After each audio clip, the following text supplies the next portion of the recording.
Yes. Do you have a copy of your questionnaire with you? Not yet. Please just make sure that she's got it in front of her. I'll give you a copy while the team, I'll explain the process while they get you the copy so that you can have it in front of you.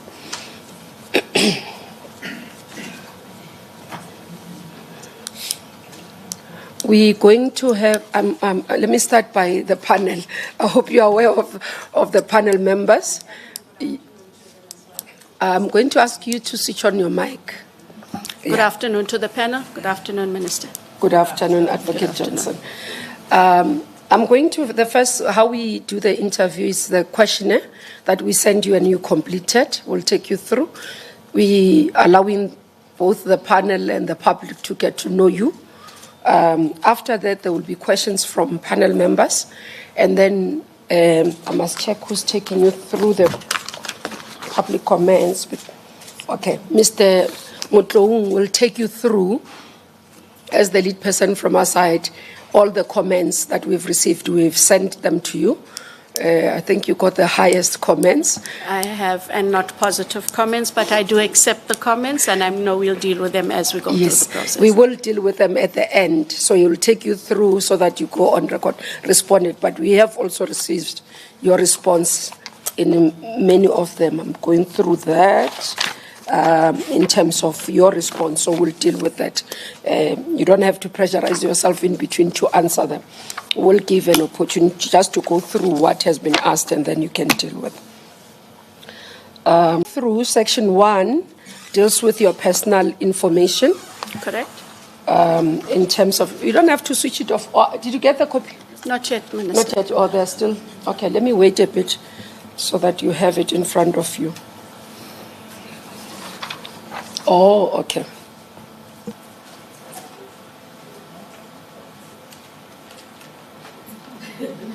Prof says there are no commercial breaks, unfortunately for me.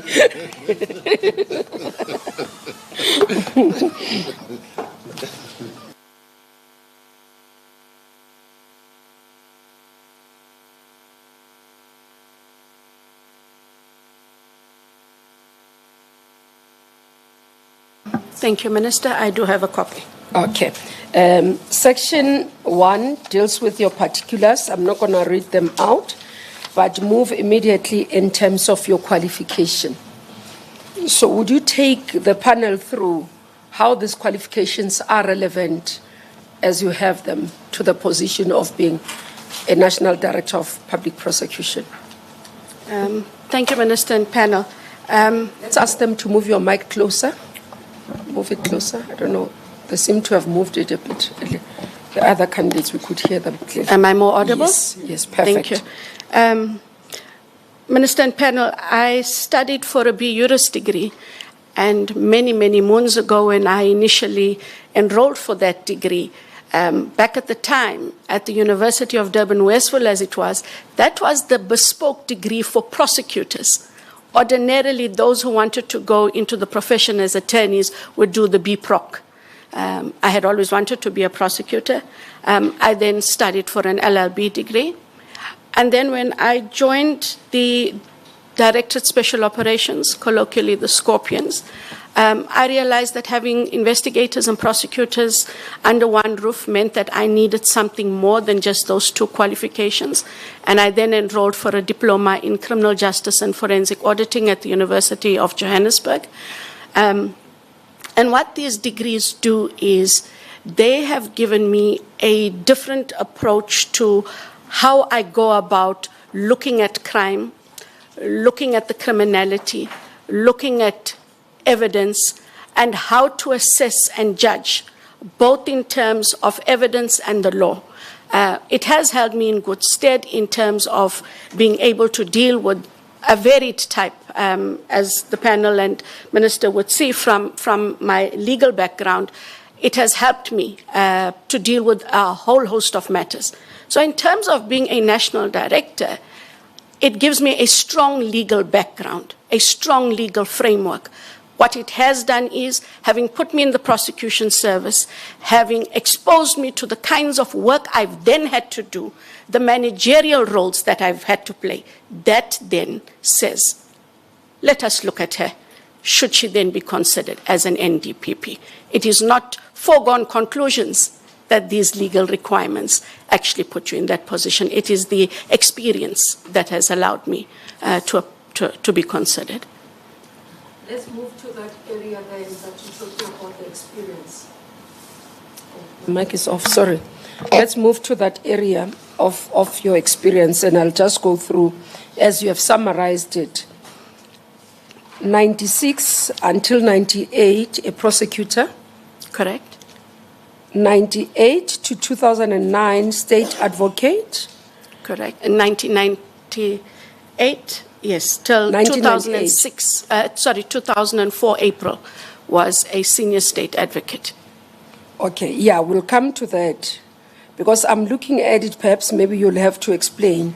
Sure. Because I'm noticing that you've got state advocate and then you've got senior state advocate, and they are overlapping. June 1998 until November 2009. And then you've got senior state advocate, December 1999 to March 2004. Would you explain that one? Because there's an overlap there. Unless that... Just under 6.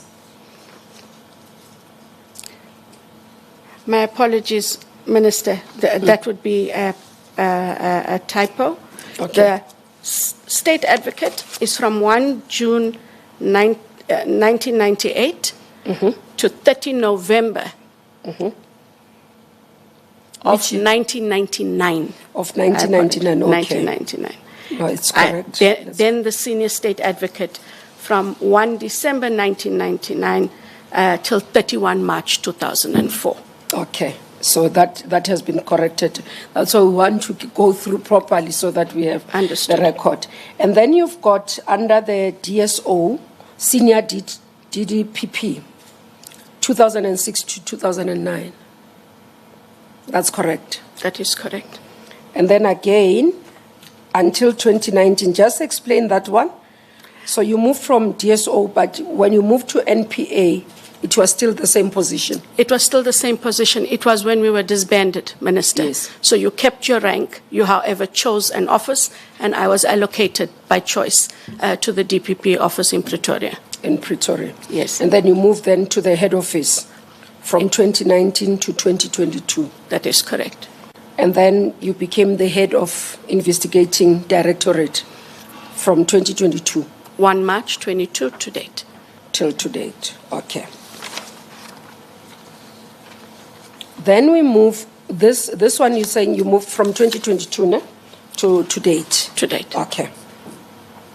And then as we look at that, in terms of your work experience, if you can tell us in terms of your areas of involvement in law, as per the areas. I see here you've flagged some of the issues, your legal background, in terms of the areas, criminal law, all matters are related. Administrative law, you didn't explain much. You just said none except labor matters.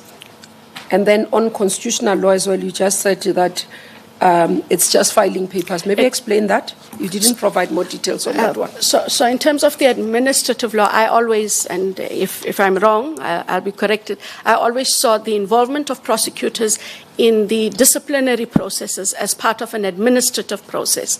And so that is where the overlap between administrative as well as labor, because it is a different issue, it is also dealt with differently, Minister. And that, I hope, clarifies. In terms of constitutional law, it is in relation to the criminal work we do, but in the matters where applications had been brought against the NPA, to wit in some of our matters, both in the Celebi and the Pistorius matter, there was then the filing of constitutional law papers, applications being filed in the Constitutional Court. However, in both those matters, the NPA was fortunate in that the justices decided on the papers and therefore did not need to hear us on both those matters. Okay. But that would be the full extent of my involvement actually in the constitutional law framework, Minister. And I see you've been appearing in court. You stopped appearing because you are now head of IDEC. My last matter, yes, was November 2021. I had always liked to prosecute. I was one of very few deputies or a senior deputy that still wanted to go to court. I did organized crime matters. I had an affinity for cash in transit matters, organized corruption, crime matters. So yes, I was in court. And I think that also helps me a lot. I get to see people differently, and I get to see the institution differently. Okay.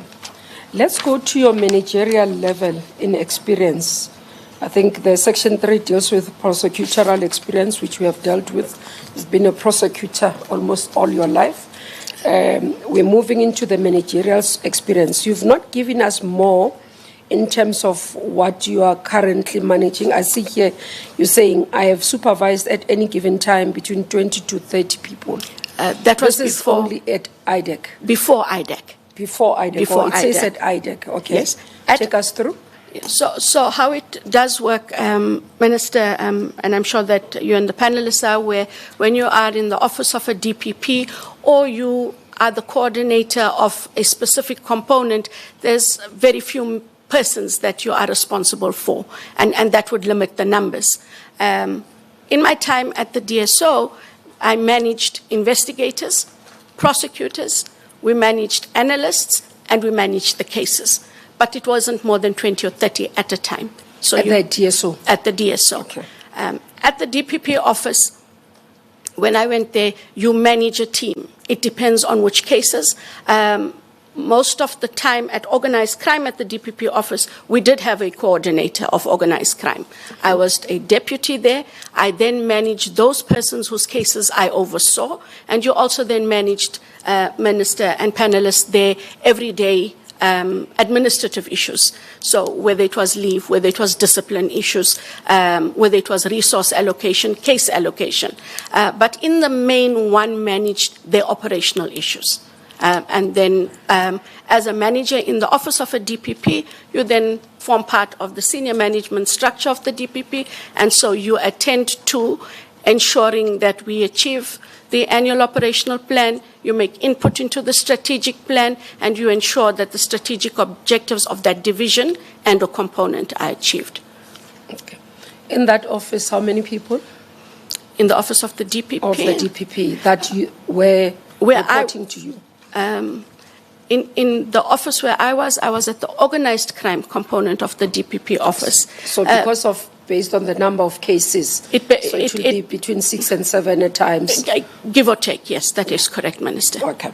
And then now with where you are, at IDEC, you can have your water.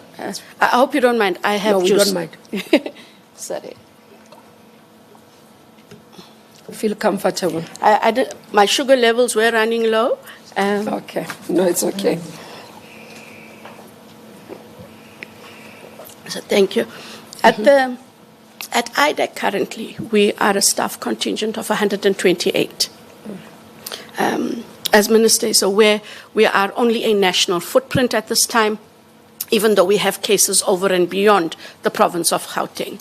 We are 63 females, 65 males, and we have quite a varied representation also in terms of our race equity.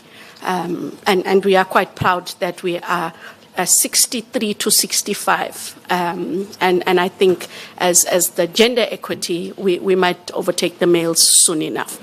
We are still busy, Minister, with recruitment. In fact, last week, financial investigators were being interviewed. There were 33 positions, and interviews happened over a span of 3 days, 11 per day, and that process continues. So the staff contingent will grow, but the management currently is of 128, which includes myself. And that's besides managing the Section 38s are managed by you directly? Or by various advocates? The Section 38s, I have engagements with them. It is preferred, however, Minister, that the Section 38s are managed by the Deputy Director who oversees that matter, given that it is a prosecution-led model. And because we have to account for the work, I would not be able to account legitimately for the work. Auditor General knows that when we sign for things, we must be able to say work was done, money is to be paid. So the practicalities are that they fall within a team. And then tell us about your management style. You didn't highlight. Your form is highly summarized, so I'm going to probe quite a lot from Absolutely, as Minister is entitled to do. Sometimes I think that I'm too much of a people's person, but I think that has held me in good stead. What do you mean by that? I am consultative. We must talk to one another, top down, bottom up. It's not slogans. You know, Minister, when you come into a new unit, one that must still stamp its footprint, you have to know yourself. What that meant for me was, what would I want from the people who come to IDEC? And you cannot have them guessing. So it was lots of meetings. It was lots of operational meetings, getting to understand the landscape and what had come before me. My management style is to know my people. I pride myself. I'm perhaps one of the few who knows, if not 90% of the staff by name. I may not know everyone by first name. I will know them by their surname. I take the time to get to know them, because if you do not know your people's strengths and weaknesses, it becomes an impediment to how we operate. It becomes an operational issue. And I think the one last thing there for me, in an environment such as ours, it's not just gender and race and cultural diversity. We are bringing together people from different capabilities, different qualifications. Everyone knows better. Investigators want to be better than prosecutors. Financial investigators are better than criminal investigators, and vice versa. You have to be measured. You have to be tolerant, and you have to be understanding. And I think that has been how I have conducted myself. Some people say that those who are consultative, they tend to be indecisive. Consultation does not mean indecisiveness. Mm-hmm. In an environment such as ours, the first 2 years were consultative. Okay. Since IDEC became permanent in 19 August 2024, trust me, Minister, we have to be decisive. We are permanent. What do we need to do? We were given an opportunity 2 years prior to map the landscape. We are decisive in the things we do. Okay. Let's move to the next segment, which is segment 5, section 5. You have indicated here you have not been suspended for any position. You've never been subjected to any disciplinary process. Correct. Can I confirm that? In terms of your office, in PA, we've got the Office of Ethics and Accountability. Have you been reported there? I did receive a letter yesterday. Mm-hmm. That as a result of the complaints, one of those was escalated to the Office of Ethics and Accountability.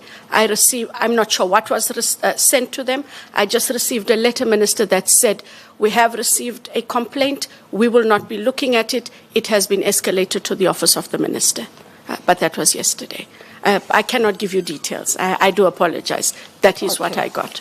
The ethics office didn't look at it. The ethics office looked at it and said they will not be conducting a pre-investigation. The matter is referred to the Office of the Minister. Okay. I have not received it. We'll look into it. But as far as we know, there's nothing that currently has been lodged. Okay. And in terms of a complaint brought to you against anybody, you are saying none. Are you a member of anybody? No, Minister. Except for, I think as prosecutors we are automatically members of the Legal Practice Council. But I should say, way back when, prosecutors were asked to be members of a union. I am a member of a labor union. I have been since 2000, as are all prosecutors. I think whether you're at the PSA or wherever it is you are affiliated. But that is a membership. I don't know if I don't want to miss anything. IDEC is allowed for you to be a member of a labor, you know. It's senior management that is not supposed to be members of labor? I know that we all, I know many of us way back, I think this happened in 2000.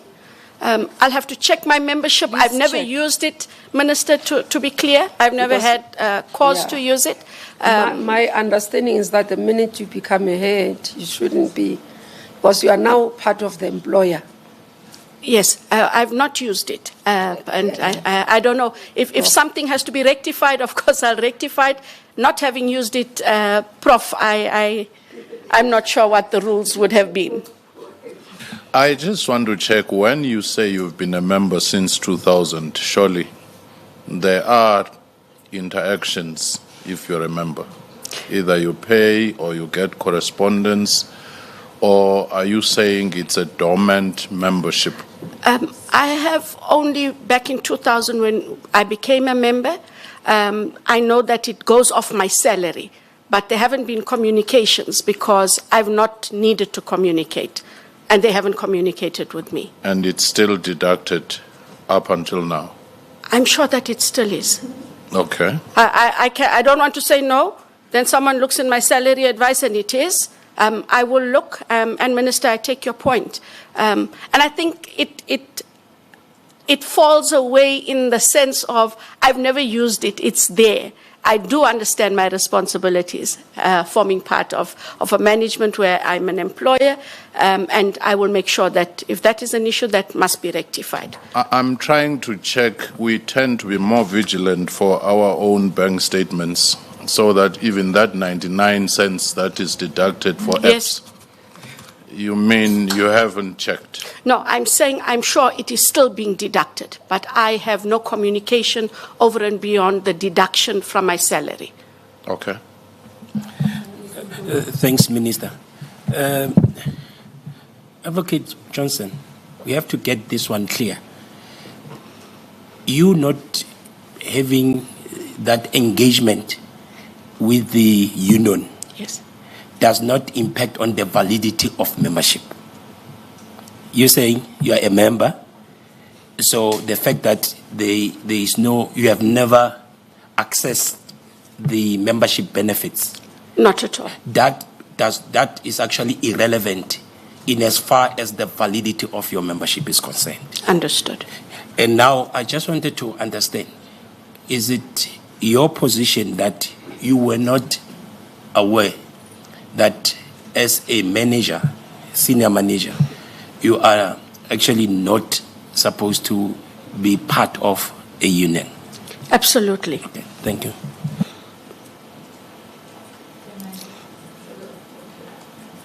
And hi, Advocate Johnson. Good afternoon, ma'am. How are you, ma'am? I'm good, ma'am. Thank you. And you are saying your specialty has been labor law in the main?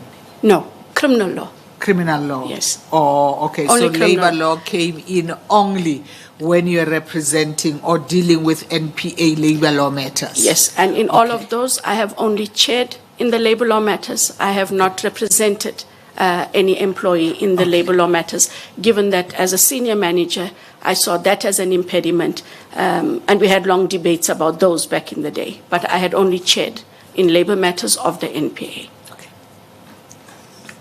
Minister, Okay. sorry. Okay. This is interesting.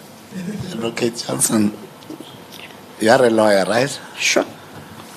And for all intents and purposes, if you were to chair any disciplinary hearing, there would be two parties there.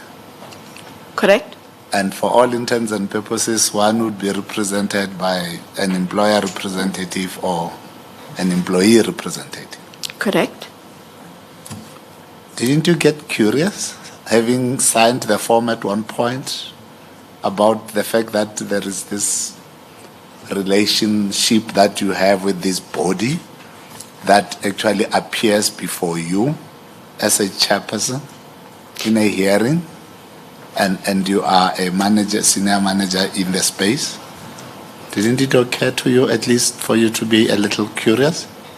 I haven't been, and I know that it's Sorry about that. sorry, I do not want this to seem as though it's a glib answer. It isn't a glib answer. It didn't occur to me because I was just doing what was within the mandate and what was expected of me. I chaired the disciplinary knowing that I had to be objective on all fronts. Who appears should not be relevant. It is the evidence that is placed before you. That is all that I could and did adjudicate on.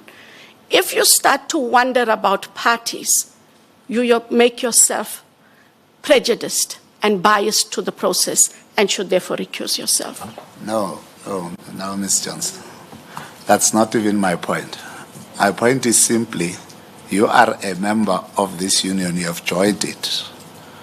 And my colleague sitting there has said to you, the fact that you have joined this union means that there would be deductions, whether you received service or not, it's not the issue. All that I was at least interested in from you in this context is, having been a senior manager for that long, didn't it occur to you that for all intents and purposes, I've been a member of one of these unions, not on the basis of whether you like or you dislike any of the parties, or you have to believe or not believe them, because that was not the part you had to adjudicate. What you had to adjudicate is the complaint that is before you, not the persons that are before you. Correct. But then I wanted to understand, that's why I asked you, didn't it occur to you to be curious one day to just wonder, what happened with my membership with this union for the past 25 years? That's all that I'm asking you. No, sir, unfortunately I didn't. No, that's fine. Thanks. Chair. No, thank you so much. Good afternoon, ma'am. Good afternoon. It's very interesting because, I just want to ask you a question. Is it the same if you're in a disciplinary hearing and the person is in front of you, the union rep is there? Is it the same union or is it a different union? All the staff members in that unit of where you are, how many unions? Perhaps I should ask how many unions are there, because there will be a majority union, and which will be recognized. And if you're a member of that union, and there appears to be a disciplinary hearing, and here you sit and you chair, and there's a union rep, and there's the union member, and you're also union member, doesn't that constitute a gross conflict of interest? So, just to be clear, sir, I think the last disciplinary I chaired is well over 10 years ago. And I cannot remember which union would have appeared. But what I can say is in the past 10 years, I haven't chaired any disciplinary matters. And I am not aware of the memberships of the staff at IDEC. I think the only one that I am aware of, only because staff would indicate the PSA is having a meeting, and they would usually go to the head office at the VGM, but I'm not aware of their affiliations, to be clear. Thank you very much. In these disciplinary hearings, there usually would be a declaration of interest up front. And I'm sure you might have gone through that exercise. And at that point, even if it's 10 years ago, did it occur to you that you'd also say, I'm a member of a union, even if my membership I'm no longer actively aware of? That's one. And also, as senior managers, when you are negotiating salary, unions are negotiating this or that percent, didn't you take interest that my union is bargaining for this salary? Yes, I'm a senior manager, and so forth. What will be the outcomes and so on? Or even unions coming to say, as a member, would like you to advise us on A, B, C, D, E. So on the second point about the salaries, you will find, Prof, if you speak to people at the NPA and colleagues who'd come with me a long way, that was one of the lesser things I did worry about. And I hadn't ever been approached by any union, let alone the one for which I have a membership. I left salary issues. As a senior manager, that had always been my take. If there is a salary progression to be given, we will be told by the NPA. I didn't engage. I never asked anyone to engage on my behalf either, not in all of my career, because that isn't why I was at the NPA. I am aware of colleagues who would have, but I didn't. And quite a few of us, by the way, I'm not a saint, quite a few of us did not, because the work came first. In terms of First question, Prof, I honestly cannot recall. I know that we had to sign forms. I just cannot tell you which ones I would have signed at the time. But if it is an issue of contention, I would rather go back and look at it than give an answer that I'm not confident of. Let's move on to this one. Let's move on. I'd like to go through the form section 6 on the financial and proprietor. Can I confirm that you hold no directorship? Correct. Nor any business interest? None. Okay. And you have declared that there's no health issues that would impede you from doing any of your work? None. I don't know if it's me who's mistaken, but I noticed on number 4 you didn't tick. Have you ever had civil judgments, maintenance order, debt review order? Not. I think you that's don't have? Yes. Yeah, because I see there on 9 I didn't have that, so I wanted to check that one. None. Okay. I think that's the questionnaire we had with you. Then I'll move to the next segment of our questions that will come also link even to performance, which other members will follow. Now, you've just taken us through what you are doing at IDEC and having to lay the foundation for 2 years, and therefore since 2024, formally starting to even fill the vacancies and closing. If you can take us through the vision, should you be appointed as an Ndpp? What are the issues that you'll have to deal with, and how will you respond in looking at where NPA is today and what you have as a vision of it for tomorrow?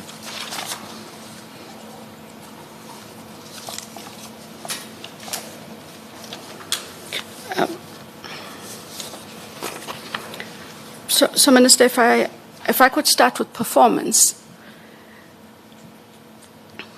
Currently, in terms of the NPA's performance, the 3 areas where the performance is not what it should be are the areas of corruption, the area of GBVF, as well as the area of organized crime, in terms of what is ordinarily called serious organized crime, dealt with by the DPCI, the Hawks. Coming in, what a national director would have to do is to understand what is it that we do not have, that we need to have as prosecutors and as an institution. What is glaringly clear is that in terms of the capacity, all of those specialized units need more capacity. But numbers doesn't of necessity equate to performance. We therefore need capacity that has the relevant capabilities. And to that end, Minister. Explain that. To that end, we need to ensure that the prosecutors are trained in those relevant fields. When you look at the aspirant prosecutor program, from what my limited knowledge, it tends to be quite generic. The prosecutor program has got to aim to attract and retain a higher graduate than what it currently does. It must also ensure that the prosecutors coming into the aspirant prosecutor program are not just trained on general crime trends that they have to prosecute in the lower courts. They must know what the NPA comprises of, what their career path will be, and we have to ensure that those in those specialist units also make input into the curriculum and the training of the aspirant prosecutor. We need individuals who will also be able to understand what the performance output of the NPA must be. See, Minister, where we are, we often make the mistake and say to staff in a very generalized way, for performance, we need to prioritize. What does that mean to prosecutors on the ground? How does that equate to performance? And I say that is where our ability to communicate with our staff becomes important. A national director must ensure that the entire institution understands, one, the strategic objectives, and what we need to do to achieve those. One may say, but as a national director, there are special directors, there are directors of public prosecutions. That's their job. I beg to differ. A leader must ensure that his or her people understand what the institution is about, what their role and function is, and what they will bring through their performance to the indicators and to the achievement of the NPA. So performance, together with training, becomes a critical exercise. I am aware also, Minister, that we have programs with School of Prosecution at Justice College, so that it's over and beyond the aspirant prosecutor program. Existing prosecutors are also going back for touch-up courses, an important course that they're going to go for, which had already started. And what I like is I think we use a retired judge, and we also use outside counsels on leading expert evidence. It has been a shortcoming. It therefore limits our performance in specialized areas. It also means then we are unable to achieve our indicators. We also then have, through the School of Prosecution at Justice College, money laundering training.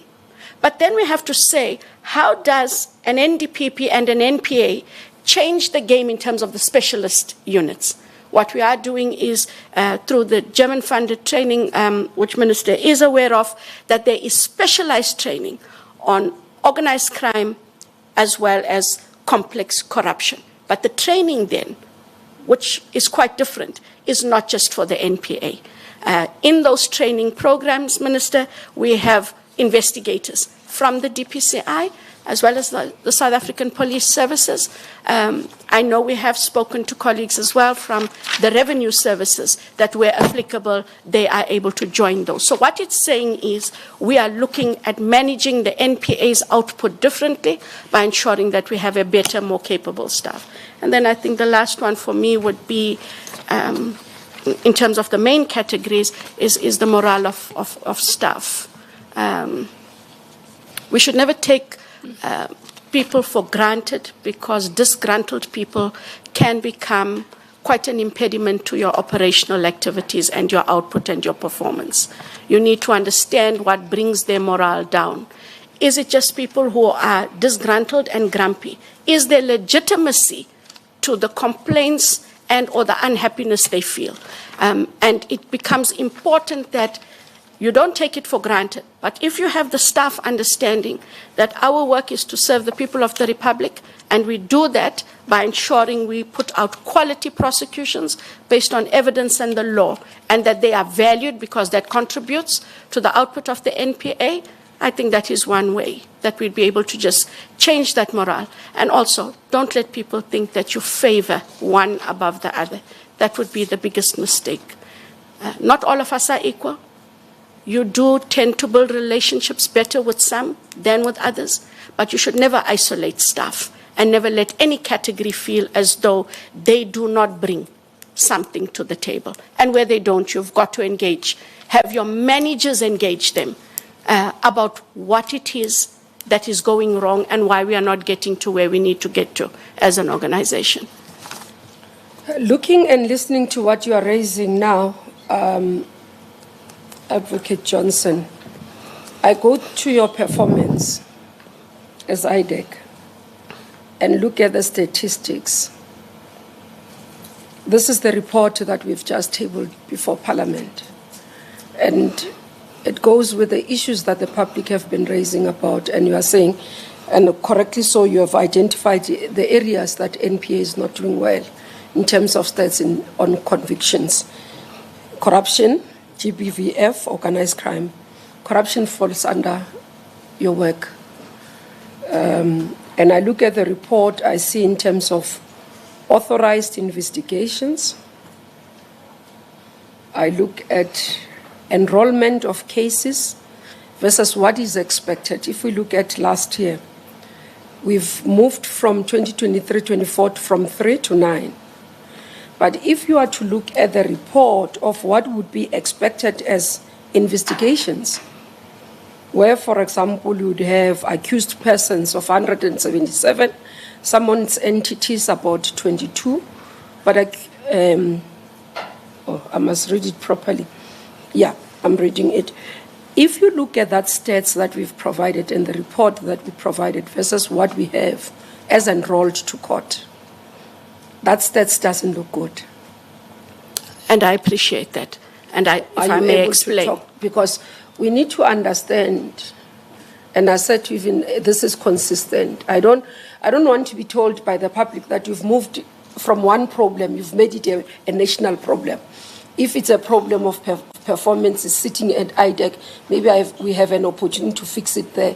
But if we take you and bring it to Ndpp, then we're expanding the problem of non-performance. Maybe share with us what is happening, why this performance? So and I can speak for IDEC then, Minister. If you take IDEC, you would appreciate that when IDEC was formed by proclamation in April of 2019, it didn't have permanency. It didn't have a permanent structure. It worked on seconded individuals or duty reassigned from the DPCI and some from SEPS. When I took office, investigators, there were a few more prosecutors than criminal investigators. And we had the majority of the staff that were there, financial investigators and other prosecutors, were all on contract. We then moved into dealing with the matters and enrolling the matters that we could. When IDEC then became permanent, Minister, you do see that there is a difference in the performance because we do have a bigger capacity. We don't have all the capacity, but that is not an excuse. We do have a bigger capacity. The cases themselves are voluminous. And Minister would appreciate that what we have to do is to be sure of the matters that we have to enroll when we enroll. We have been challenged and criticized, and legitimately so. If you take the matter of Matsela COCO, we received criticism that that matter had been enrolled, and then the matter was struck off the roll. And to explain, because these matters are so large, if you are not careful and carefully consider where you are with the evidence, what else is left, what specialized services are required, we enrolled that matter earlier than we should have. That was a lesson we took. And in taking that lesson, we seek then to make sure that our matters are better prepared. The investigations are finalized to date of enrollment. We have ring-fenced matters so that we don't have open-ended investigations. You will appreciate that the matters that are on the roll, if you take the Transnet Transaction Advisory, if you take the Transnet Locomotives matter, you take Alexco, etc. These are really big matters, Minister. And so we wanted to ensure that the matters are as ready as they can be when we enroll these matters. We had to take that lesson learned. When you make that kind of error in judgment, the public has every right, as they did, to criticize us. We have to show that we learned a lesson from there. So in terms of the enrollments, it takes longer because of the volume of the matters. But you will see that there are more investigations authorized than previous. It's because we now have a bigger capacity in terms of criminal and financial investigators, so that investigations are now churned out much faster than they used to be previously. Is it a satisfactory scenario in terms of the numbers? No, it isn't. But what it does say is we are careful about what we enroll, when we enroll, and we have to be sure that our enrollments are based on the evidence and the law. These are cases that affect people's lives. And so when we are accused of prematurely enrolling, it does not bode well. So those enrollments are key enrollments based on the year-to-year target. And although we've met the year-to-year target, and we will as well this year, both in terms of money laundering, investigations authorized, and prosecutions enrolled, we have met the targets each year. But it is slow. Are this the only one, the Matsela COCO matter? Because there are quite a number that we would not have done well. Or the Newman one, we were managed to appeal. You appealed, and then you won. You got the appeal. Yes. And then, is that the only one that has fallen off out of the matters that you're dealing with? There was a withdrawal representation of matters as well? No, there was one. The other matter, Minister, the court struck the Estina matter off the roll in August last year. Yes. And what had happened there is we had made disclosure to the defense a year before, and we were in court in August of last year. In April, I believe, we made electronic disclosure of the hard copy disclosure we had made. And when the accused appeared in court in August, they said to the court they didn't have enough time to go through the electronic disclosure. However, that which was electronic had already been made available in a different format a year prior. And that matter was removed from the roll for those reasons, because the court correctly felt that if you look at it, they should be given an opportunity to go through every medium of evidence that they are given. And for that reason, that matter was removed. And this change of strategy, where you say you've learned, you're saying as IDEC we have learned that enrolling prematurely and therefore we have changed. When was that change of strategy? That change of strategy happened, Minister, shortly after the COCO matter was struck off the roll. We had to sit down and we had to understand why that matter got struck off the roll. When it got struck off the roll, two key areas of work were still to be done. We estimated it would take between 6 to 8 months. It was for the digital forensics and the financial forensic report. Unfortunately, it was not finished in that time. So these were a specialist field of work on both areas. So we had to sit down and say, given what sets us back, we have to deal differently with how we work out the time frames for completion of that work. It's also become easier, Minister, because procuring the services is now easier. We also have Section 38s on board, together with the prosecutors, and the ability to assess the matters are done quite differently. Then going back into the role of becoming an NDPP, as you have reflected on the GBVF states that is not satisfactory together with organized crime, and would agree these are the two areas that the public would not understand why we are not doing well. Should you be appointed, what would you do differently in these areas? So, Minister, I really became keenly aware that the NPA was not doing well in the GBVF in September last year. And you would appreciate it's not my field of work. And we were in Parliament. And I remember it very clearly. I think it was the 11th of September. The previous minister, Mr. Malani, went with us to the Justice Portfolio Committee on a different issue. But Mem Kwebane raised with the National Director if she could explain why in a quarter in the Western Cape, 245 GBVF cases were withdrawn. I heard about that for the first time. And that became a reality. I remember that when we went back, I do attend the EXCO meeting, which is the Ndpp and her deputy nationals. And I raised at the meeting that what did we do wrong? It might not be my field of work, but what has the NPA done wrong? And one of the suggestions I remember making, only because you cannot come up with a solution when you don't understand. I asked if we could ask the special director and or the DPP to please provide the reasons for why those matters were withdrawn.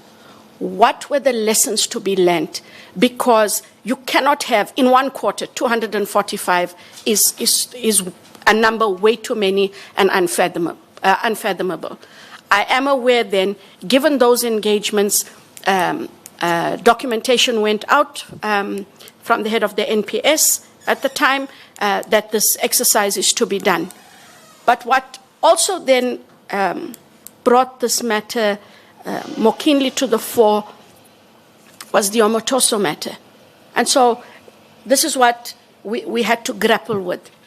And I sat in some of the engagements because I was also unable to understand what we do, Minister, if I may. In the corruption matters in IDEC, we have a whole host of people that sit together. They are a team. But before matters are taken to court, we have an advisory panel. The advisory panel must be presented with the evidence, the challenges, the charges. And this is a panel that has nothing to do with the cases. That panel is also not an IDAC panel. It is from members in the Specialized Commercial Crimes Unit within the broader NPA. They also invite investigators to that body. It gives us a different method of assessing our matters. And I couldn't understand why we didn't have that in sexual offenses. And so, for me, what a national director is supposed to do is to understand, one, what is the NPA's GBVF plan? Is it sufficient? I understand that there is a plan. I understand that with the GBVF now being declared a pandemic, that there has to be a different methodology. I think the methodology talks to our specialization, and are our prosecutors on par with what is required? What has become clear is if these matters were withdrawn, and I would assume invariably in the lower courts, which would be the regional and the district courts, it means that we have to get in there. What is the training that is required? What is the relationship between prosecutors, not just victims, but those who can provide a service to those victims? Are we using the TCCs? Where there's no TCCs in an area, Minister, who does a prosecutor activate to ensure that victims are prepared for court, not just through consultation with the prosecutor? What specialized services does the victim need over and beyond, I think, the psychosocial, medical that is provided through the TCC? But there has to be a different engagement between the Special Director of SOCA and the DPPs and those prosecutors. Who's keeping track of these high-profile matters? When do they keep track of the high-profile matters? Someone must intervene and engage. So whether it is the Special Director or the DPP who engages with the prosecutor, they have to keep their finger on that matter. What do their people need? Do they know that that matter is a high-profile matter? Have they assessed that matter correctly? And also to have ongoing training in terms of dealing with GBVF. It's a very sensitive matter. And I think in the manner in which I just generally understand how it is conducted, it cannot just be, it is a case to prosecute. It has its own nuances, and prosecutors need to understand what those nuances are. So as a national director, a national director has to make sure that the plan is implemented. Relationship with stakeholders internally and externally is being optimized, and that we have enough facilities to prepare our victims and witnesses. Because one of the complaints that I did see is that at the last minute, victims and or witnesses do not want to go to court. When they do go to court, they're not as prepared as they should be. They falter and or fail in cross-examination, and that talks to us as prosecutors and whether or not we prepared them properly. And on the organized crime? On the organized crime, our relationship with the DPCI as well as the detectives' organized crime is critical to how the NPA operates. And given that the NPA works on the prosecution-guided investigations, I've always had a challenge if prosecutors write long notes to investigators. Do this, do this, do this, do this. It has to be prosecution-guided, as in sitting down with the investigator, understanding what that matter needs. Now, with organized crime, Minister, there is an organized crime strategy that was formulated by the NPA in consultation with the stakeholders. It was signed late in 2024. And what that seeks to do is to engage with different stakeholders, with SARS, with the FIC, as well as the DPCI. And what it seeks to do also is to have a better engagement with crime intelligence. The organized crime cannot be dealt with if we do not have credible intelligence, and crime threat analysis point us to modus, it points us to groupings, it points us to commodities, and it points us to what it is they are doing. If you take that, you take the investigations by the Hawks, guided by the prosecutors, organized crime can be dealt with differently. For me, the strategy, though, cannot be an NPA-driven strategy Organized crime is a country problem, and I do appreciate that there would have to be more engagements, and there has been buy-in by the police and the DPCI, but we need them to be signatories to the document so that implementation is a proper buy-in and everyone understands their role and responsibilities.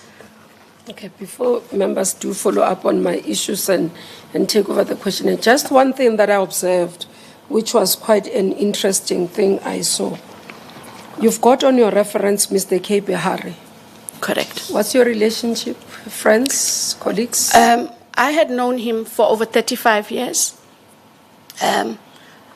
Is it a week ago? He was suspended. I called him. I hadn't spoken to him in months.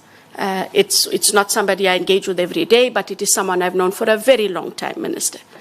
I spoke to him. How do you put somebody, when did you change your reference on your CV?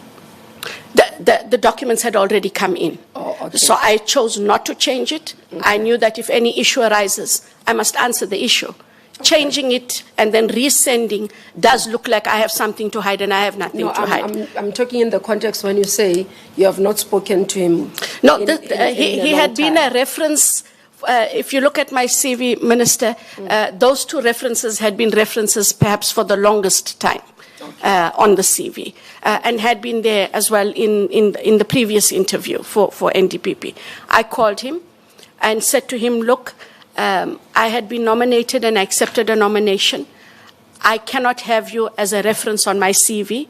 I, however, cannot change it now because those documents have gone through. I did inform him that I will inform the panel, as I do, that he cannot be a reference on my CV.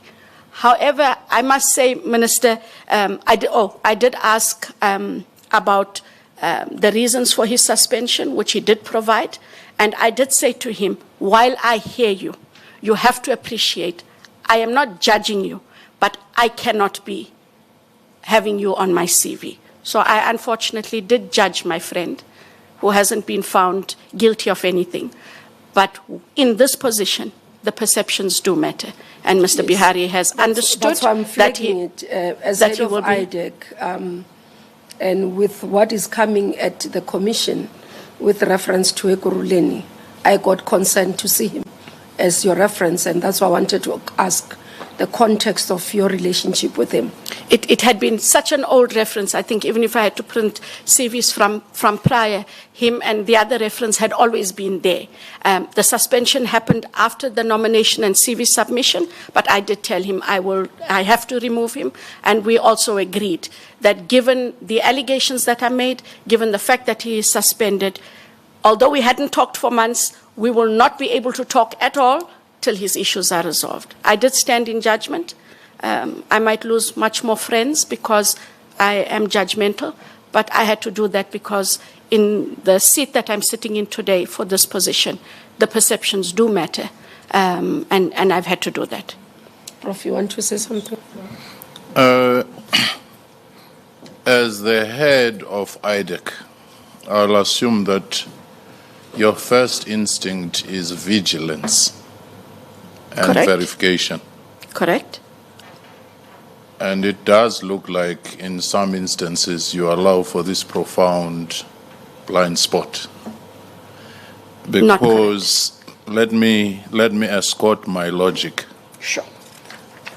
When you are to put someone for reference, the common practice is to go back to them and talk to them to say, I have applied for A,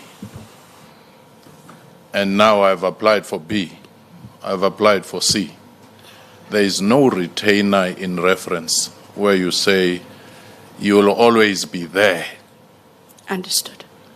So it would look like you have not spoken with the person for months, but you were able to utilize their reference as such. You verify if the number is still the same, the address. Are you in agreement? Because at times some people will say, I cannot be referenced for this particular one. That's one.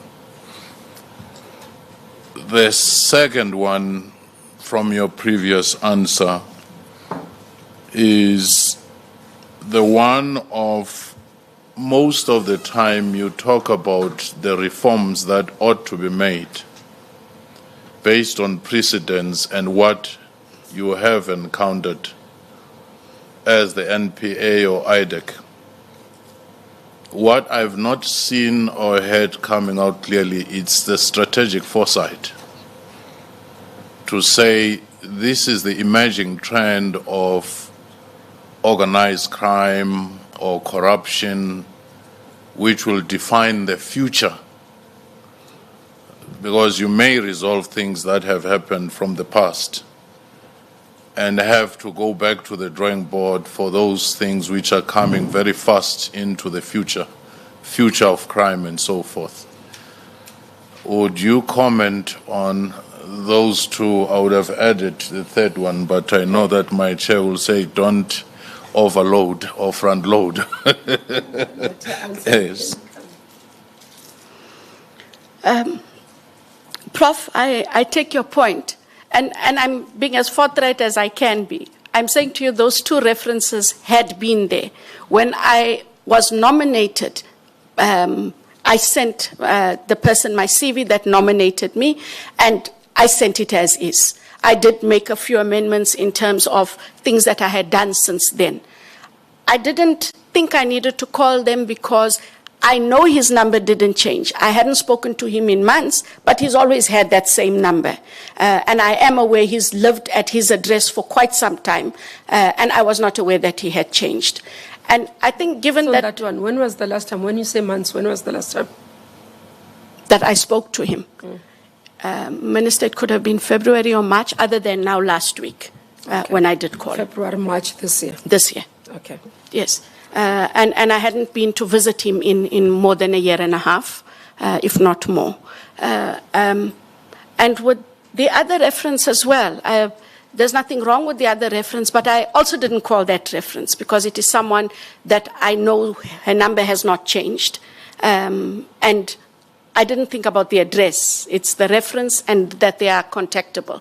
But with Mr. Bihari, I known him most of my adult life for over 35 years. And when there was cause, Minister, to contact him, then I did. In terms of reforms to be made and the strategic foresight, sorry. You just mentioned the second reference. I was going to come to it. Also, it's problematic for me. There's no position called acting judge in the Department of Justice. I appreciate that, and that is my error. She is a magistrate, a regional court magistrate at the moment. That is, I'm saying I didn't change those things at the time, and that it's carelessness on my behalf. Advocate Johnson, there's never been a position called acting judge. You are either a senior advocate, because acting judges come a week or two sessionals, but it's not a position. At the time, she was acting as a judge in the High Court for a term. Yeah, a term is 6 weeks. Yes, because I signed the appointments of acting judges. So this was a cycle, it's 6 weeks maximum. I take Others, it. for example, now, the acting judges will be now in December, when the normal judges are on recess, so that they can hear urgent matters. So it can be a position. I'm trying to flag that. Because I'm looking at this, it says, name of referee, Ms. Mngube, company, DOJ, position, acting judge, Pretoria High Court. That was at the time. That is my error, and that is what I made the point. I sent my CV. I didn't change my references. She is a magistrate, and I apologize. I didn't change it. So she would have been a magistrate under DOJ? Under DOJ, and still is, Minister. Okay. Answer the other one. So in terms of the reforms to be made and the strategic foresight, Prof, the reforms are made within the various business units. And they are made where we do sit together for the NPA strategic plan, and it is in part of that planning where the strategy was that in order to deal with organized crime, there hadn't been, for example, a country organized crime strategy. Not even the police have one, Prof. They have standard operating procedures and they have how they work, but there wasn't a national organized crime strategy. That is part of the strategic foresight of the NPA team, that we need to formalize a strategy that is able to deal with the crime threat, which is organized crime. In doing so, I am aware that there were lots of consultations with people who are in the field, experts in the field who helped guide the strategy, as well as then with law enforcement. With the corruption, the strategy in IDEC has been to deal as holistically as we can with the various corruption matters that we have, and to ensure that they get enrolled. But I can see Prof's hand. I may not have answered it in the way the Prof anticipated. No, he still had other questions as well. Oh, my apologies. I asked them not to go too much. They just ask questions, you answer, and then they can do a follow-up. Proceed, Prof. The reason I invoke the issue of strategic foresight is that, for the most part, either you talk of IDEC where you are, but we wanted you to lift your gaze to the horizon of a vision For the NPA. for the NPA. And that is where I was trying to say, can't we lift that gaze? Because you'll not be appointed back to IDEC should you be a successful candidate. Understood. But having said that, you mentioned twice the meeting of targets. Correct. Would meeting of target generated by your institution or your unit be the same as having an impact?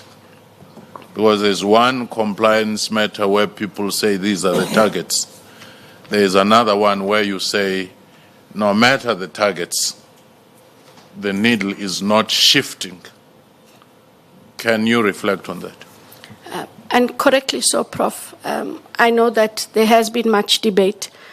Even when we go to Parliament, Parliament has asked, well done, you've achieved your target.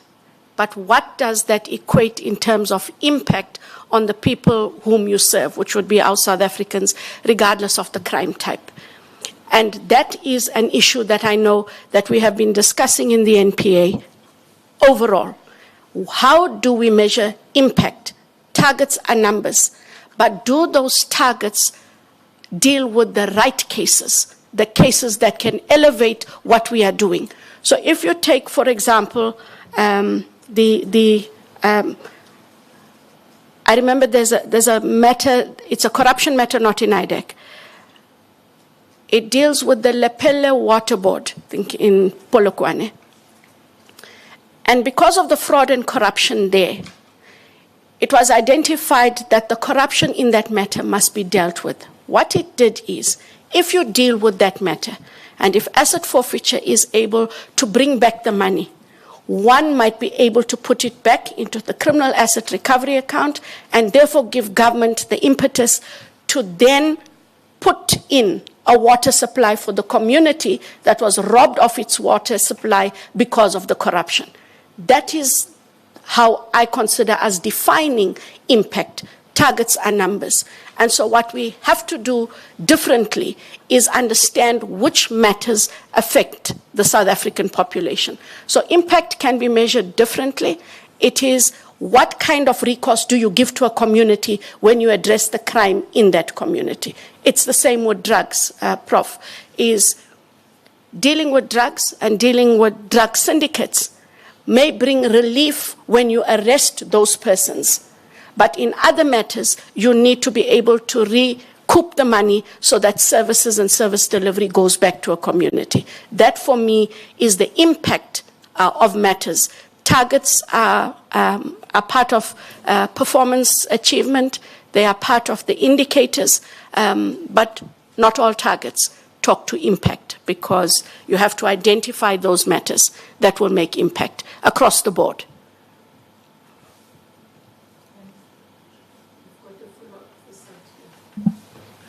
Thank you, Minister. Advocate Johnson, admittedly, humanity is fallible. But the position that you hold requires a higher degree of care and skill in the execution of your function. Correct. Now, I'm raising this issue at the backdrop of the two cases that were mentioned earlier, which you readily admitted to have not handled properly. The Estina matter, as well as the COCO matter, that they were placed on the roll prematurely, and that you've drawn lessons from such mishaps. But the higher standard of care and skill wouldn't permit us to just brush it aside and move on as though it's business as usual. Because that higher standard of care and skill does not, regrettably, allow a space for complacence. And my view and take in handling of these two matters points towards you having been complacent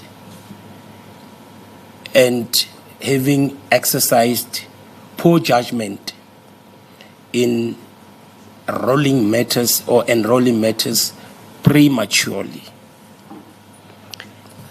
Now, I'll let you finish, sir. Sorry.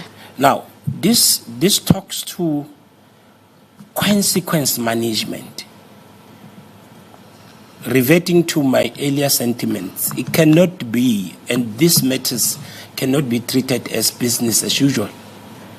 Surely there should have been consequence management, looking into the calamitous effect of having such high-profile matters withdrawn due to lack of readiness on behalf of the state. Was there such consequence management applied to you specifically, other than just having drawn lessons from such mishaps? The Estina matter, just to be clear, was not a premature enrollment. However, the court there felt that the evidence that we gave, albeit that we provided it to the defense a year before, because we provided it in a different medium later on, they should have been allowed an opportunity to go through that. So, but in the COCO matter, yes, we took the lessons, but I take the point. The national director did call me in, as I reported to her, and we had to provide a report on how we made that kind of error in underestimating, and the only error was the underestimation of time to complete those specialized services. The national director did indicate to the team and I, as we were all called in collectively, that the matters need to be adjudicated differently. She did talk about what you mentioned, and that we should have more care in how we enroll these matters. So I'm not sure how far the consequence management should have gone, but we were addressed. And that was part of how we now, in terms of the question also by the minister, where one would expect there to be more enrollments, there aren't as many enrollments because we exercise a duty of care more diligently, given what had happened with that premature enrollment of the COCO matter. So that was just a slap on the wrist. There was no disciplinary action whatsoever taken, notwithstanding the consequences. So in terms or of the effect that this had, not only towards the proper administration of justice, but in perpetuating the erosion of public trust in prosecution? I know that for myself personally, when it came to my performance assessment, I received a score I had not received in my 28 years at the time of being a prosecutor. The national director marked me down to a 2 as part of my not having performed as I should have in that area of work. But that was as far as it went, and I take the point.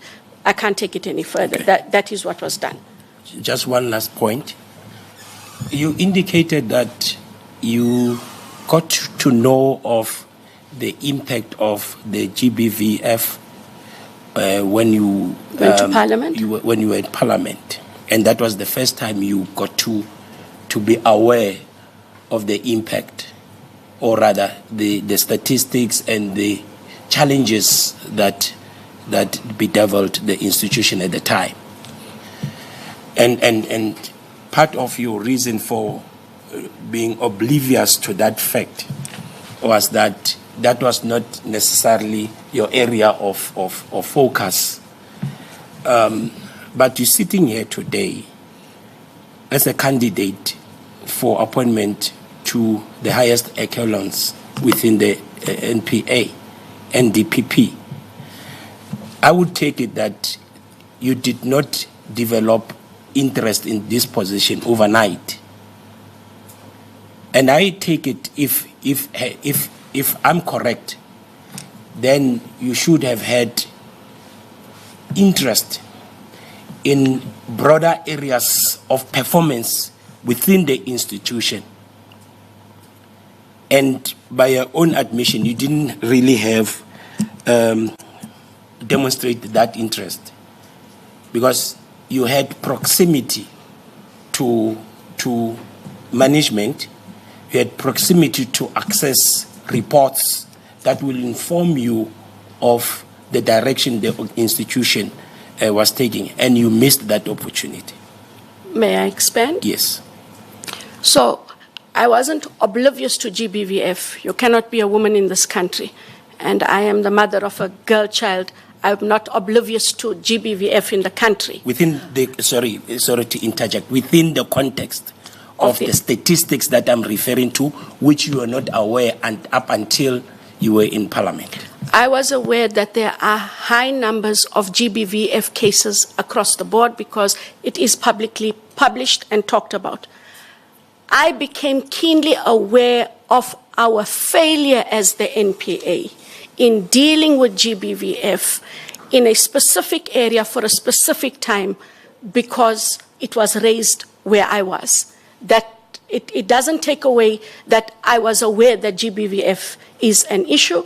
I was also aware that there are high-profile matters within the NPA. I do follow in terms of the serial rapist matters, matters that affect children, child rape matters. Those I'm aware of as a citizen, but also as a prosecutor. But the numbers, I was not aware, sir, of the numbers. Maybe just to assist there, Mr. Mutlou, maybe I put it differently, Advocate Johnson. You're part of the management of NPA as Correct. a senior manager. So has NPA in its executive meetings ever considered the performance on sexual offenses, conviction, and what has been? Because listening here, it doesn't look like it has ever been. And it's one of the areas that NPA has not been doing well. So they do provide those figures. At the majority of the time, it is presented at the NOM meeting, which is the one that is chaired by the head of the NPS. I don't attend those all the time. But when we are at EXCO, yes, there is a breakdown at every meeting of the performance of the NPA. So I was aware of the global performance and on non-performance. What I was trying to point out is the specific and how bad it was at the time that it was raised. What it didn't do, and I'm subject to correction, I cannot recall what the breakdowns would be, but I did know that we were not performing well as the NPA in sexual offences matters, but became more keenly aware when this was raised in the very specific way in that Matlong as it was in Parliament. Thanks. Just last part of that is the Omotoso case as well. Yes, sir. That you were also not aware of the nub of the case itself, because that also fell outside the purview of your area of work. No, correction. Yes. It's not that I was not aware of the nub. That was such a widely publicized case in the country. So I was aware of the charges. I was aware that there were many charges that were facing the accused at the time, and I do know that the case took long. Where I then drew an acute interest was how we lost the case. I then drew interest therein, but I was not oblivious to the case. Yes, there are some matters that you become aware of, sir, because, as I said, in the meeting that is chaired by the head of NPS, some of the high-profile matters are in fact mentioned, and this was a matter that took 7 or 8 years, and during the course of that time, this matter was mentioned, but not that there were challenges in the matter, at least not in a meeting where I was. Remember, sir, that those meetings that they would have about GBVF would also not be in the management meetings. There would be separate meetings with those people who deal with GBVF and or the respective DPP office. Thank you. Ms. Maluleka. Thank you, Chair, and good afternoon, Advocate Johnson. Good afternoon, ma'am. So earlier on, you talked about an observation around morale of staff. I think your words were, one's got to be clear about to what extent low morale's got to do with disgruntlement and whether or not it's legitimate matters. What is the conversation that's being held at the Executive Committee or at MANCO, which I believe you're also part of, that around the morale of staff? Could you maybe give us a sense about the conversation that's being had on this very topic? So the main part of the conversation is had we gotten to the source of the problem? We hadn't, but we had been having conversations about how is it that we've had a changed management, that we have more resources, that we have more capacity, and that we have more training, that staff are still disgruntled. And what we sought to do in those meetings is to look at, I know they did cohesion sessions for the staff with outside parties. That feedback was brought into the fore to understand what the unhappiness was about. A lot of the unhappiness, from my own understanding and interpretation of those, has been that prosecutors feel that especially communication of management issues are not conveyed timeously when you have changes of management. People want to know, why is Andrea Johnson in that job? Were we given an opportunity? No, we were not given an opportunity. People may see that in terms of certain appointments, people are favored, and they make their own deductions about why people might be favored. And so those are long-standing issues. And I think one of the most important things is something Minister has done, and if Minister will allow me to allude to it, it's become very important in how we do our appointments, especially of senior management, because the appointment of senior management talks to transparency and it talks to credibility. And that the NPA, that has been the biggest gripe. People on the ground want to know how senior managers are appointed. As the panel would know, most, if not all, from the DPPs to the SDPPs, DNDPPs, are appointed, Minister, you'll forgive my wording, at the behest of a national director. These people do not attend interviews, etc. That is the core gripe, Memaluleke, of the staff. And the one thing Minister has made very clear is that must change. Also how we recruit internally.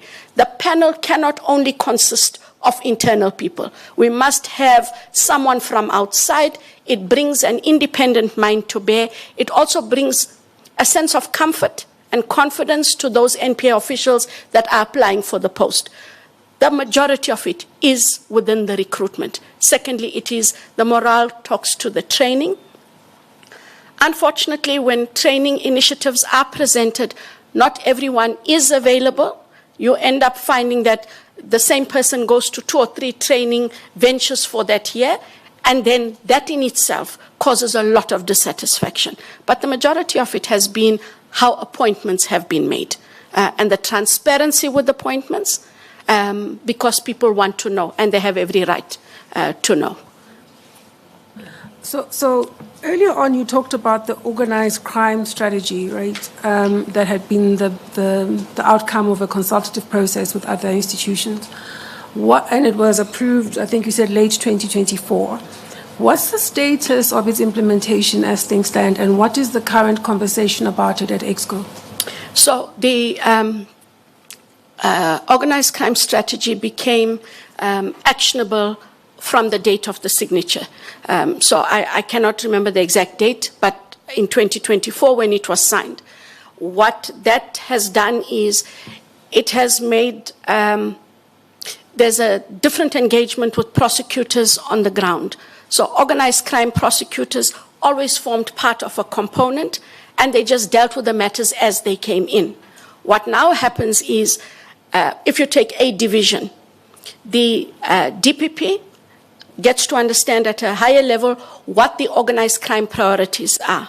And the DPP has to then ensure that they have dedicated staff to deal with those priorities, and also what the engagements must be with the stakeholders, who the relevant stakeholders are, and what will drive the identification, investigation, and prosecution of those matters. They are happening in all of the organized crime components as they are across the country. And then there is a lot of engagement with the organized crime component that sits at head office in terms of mentoring and in terms of ensuring that the plan is implemented and that the partners still remain on track, especially the DPCI, because the organized crime, Memaluleke, that we talk about is the higher levels of organized crime dealt with by the DPCI. And what the NPA also does is there's an active engagement in the projects committee. In the divisions, provinces, they're called provincial project committees, and then the national projects committee of the DPCI, where the NPA also sits. Projects are then presented, and they then get to decide in terms of priorities as a law enforcement group, together with asset forfeiture. I believe the South African Revenue Services sit there, the FIC, as well as the SIU are also in attendance. So the approach is holistic, and the partners, together with the NPA, drive the priorities and the crime types that are identified. So it is being implemented.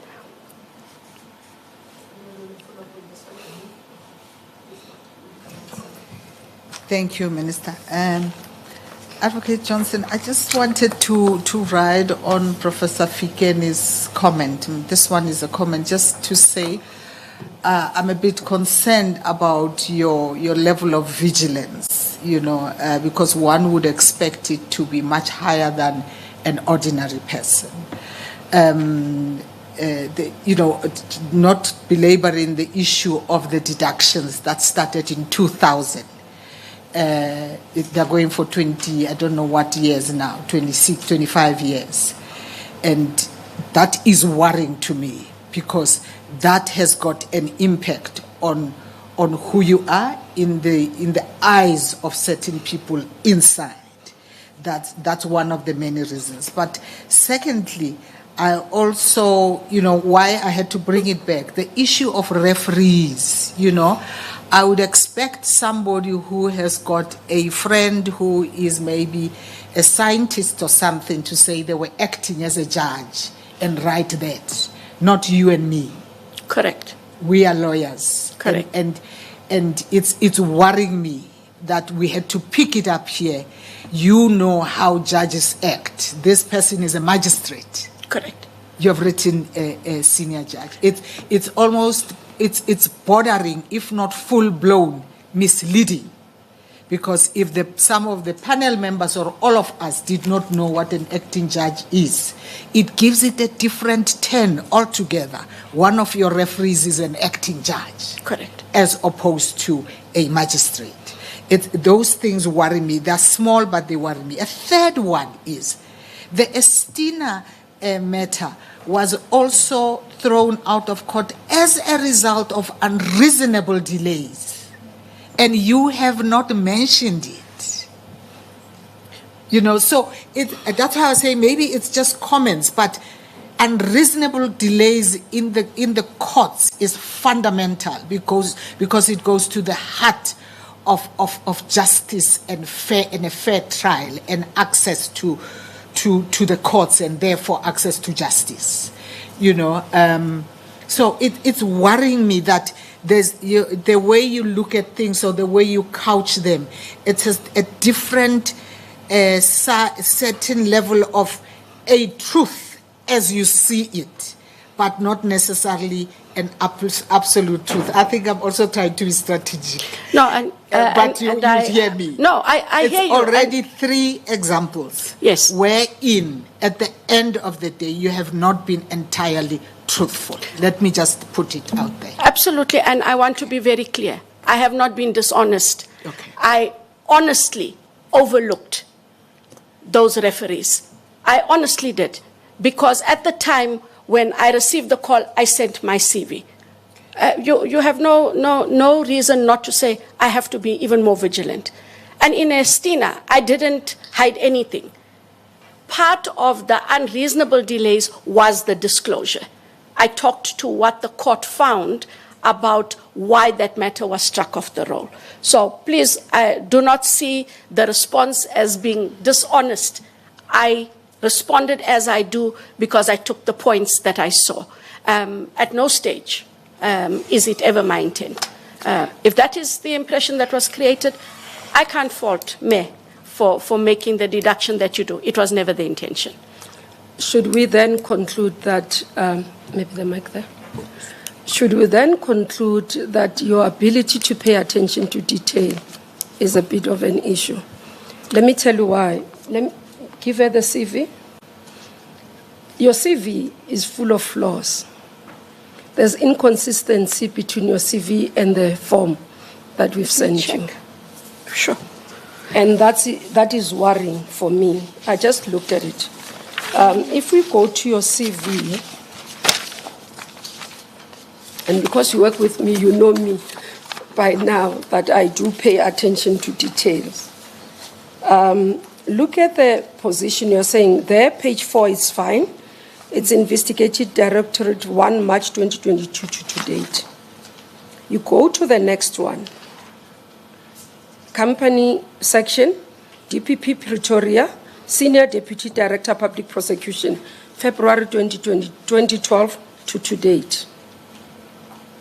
You go previous employer, company, Department of Justice, Section Magistrate Court. Next one, prosecutor, 1996-1998. Yes. At the time, it was the Department of Justice. But the years are not correlating. Oh, yeah, that one is fine. Yes. Oh, that one is fine. It's the other one that I picked up. And then you go to 98 to 99. Yes. That's what you had corrected on the form. Go to the next one. And then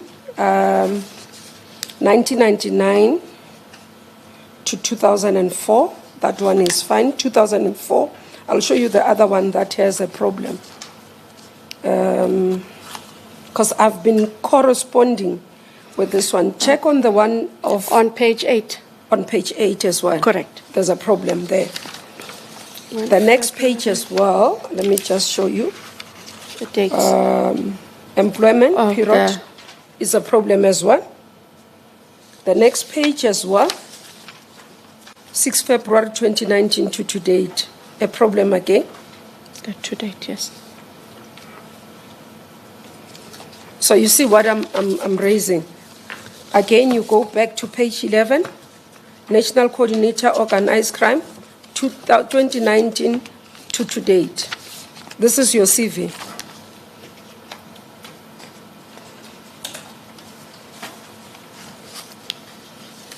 Now, your CV is meant for us to be able to use as a determining process as well. So that's why I would correspond between the CV And the question. the form. And that's what I'm saying. If you're saying that it was not misleading, then I conclude that you do not pay attention to detail.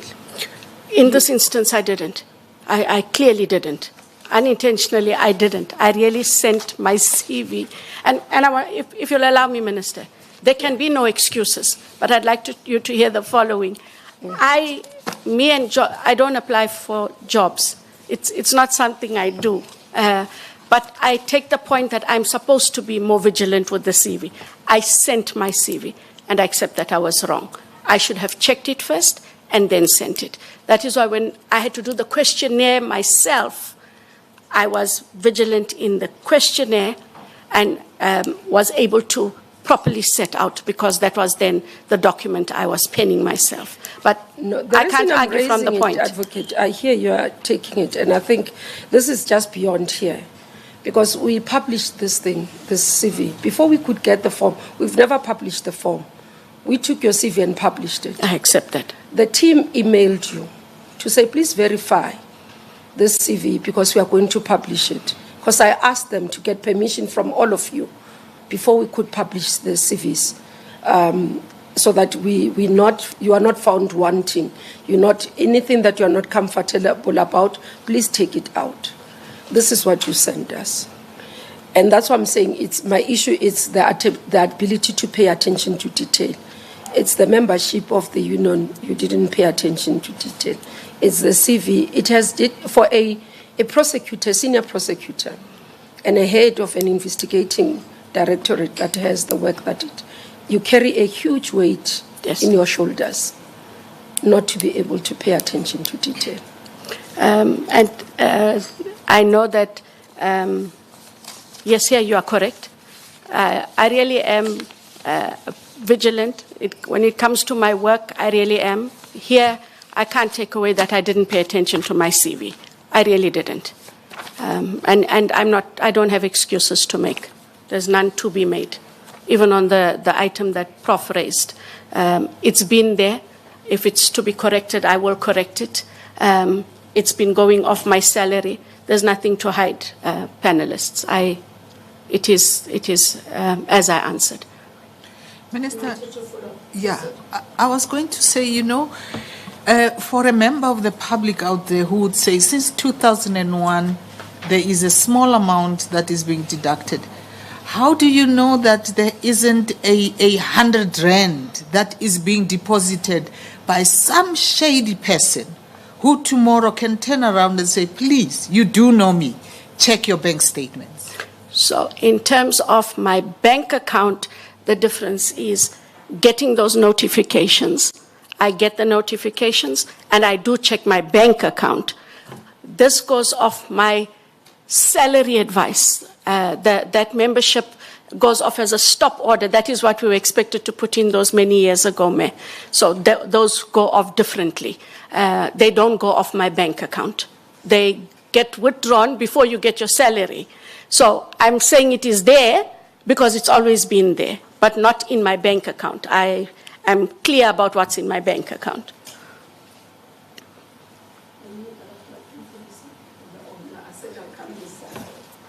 Thank you, Chairperson. Good afternoon again, ma'am.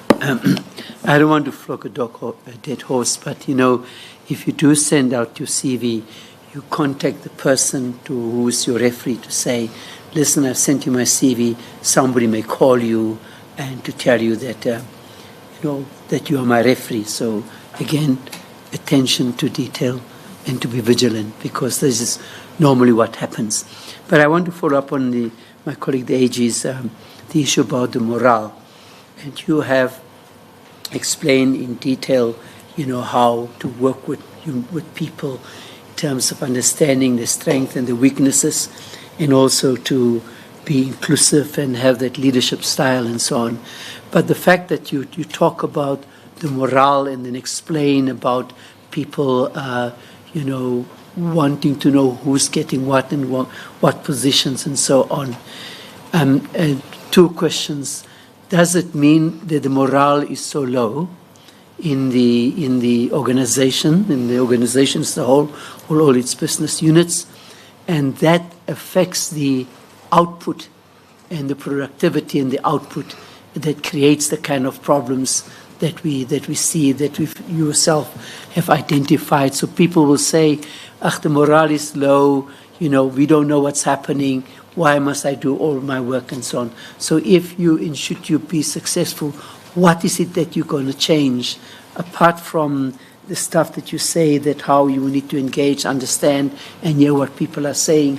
But the point is that if an organization's morale is low, the staff are concerned, it does affect their work and the quality of their work and what work they put out. And does that not then constitute an injustice to the people that you serve and have to defend? Thank you. So so over and beyond the other issues that I raised, Mr. Nissen, about the appointments, etc., and the training, what has also become very important is people want to understand what the strategic vision is of the NPA. And I think that what happens on a higher level, managers know it. And I don't know that they communicate it as widely as they should. So people see themselves as, I've just got to do this work. I hear this is a priority, this is the priority I have to do. So what a national director has to do is ensure that the management, which are the DPPs, the special directors, chief prosecutors, and senior public prosecutors, engage with prosecutors every single month. They must be able to meet with them. They must be able to tell them what the objectives are, what their commitments are for that month, hear what the challenges are in achieving the convictions and ensuring that matters are not withdrawn. What do those prosecutors need? It is engagement and communication. And I think it sounds simplistic, sir, but if you engage and you communicate, people tend to understand and have ownership. And when you have ownership, you are able to perform differently. It will also go back to the question that Prof had raised, targets versus impact. When people understand the true impact of corruption, organized crime, GBVF, that it's not about achieving numbers, this is how we make impact, then people operate and perform differently. It's really the communication of what we want and the why. And it has to be done on a continuous cycle. It's in that, if you'd allow me, that you get to understand what the shortcomings are of your own prosecutors, not just it's a morale issue. People may want to perform. People don't also necessarily tell you, Mr. Nissen, that I need more training. But when you engage more, you get to understand. And I think all of those will talk to how we then perform, because the morale becomes a positive as opposed to a negative. At least that is how I see it.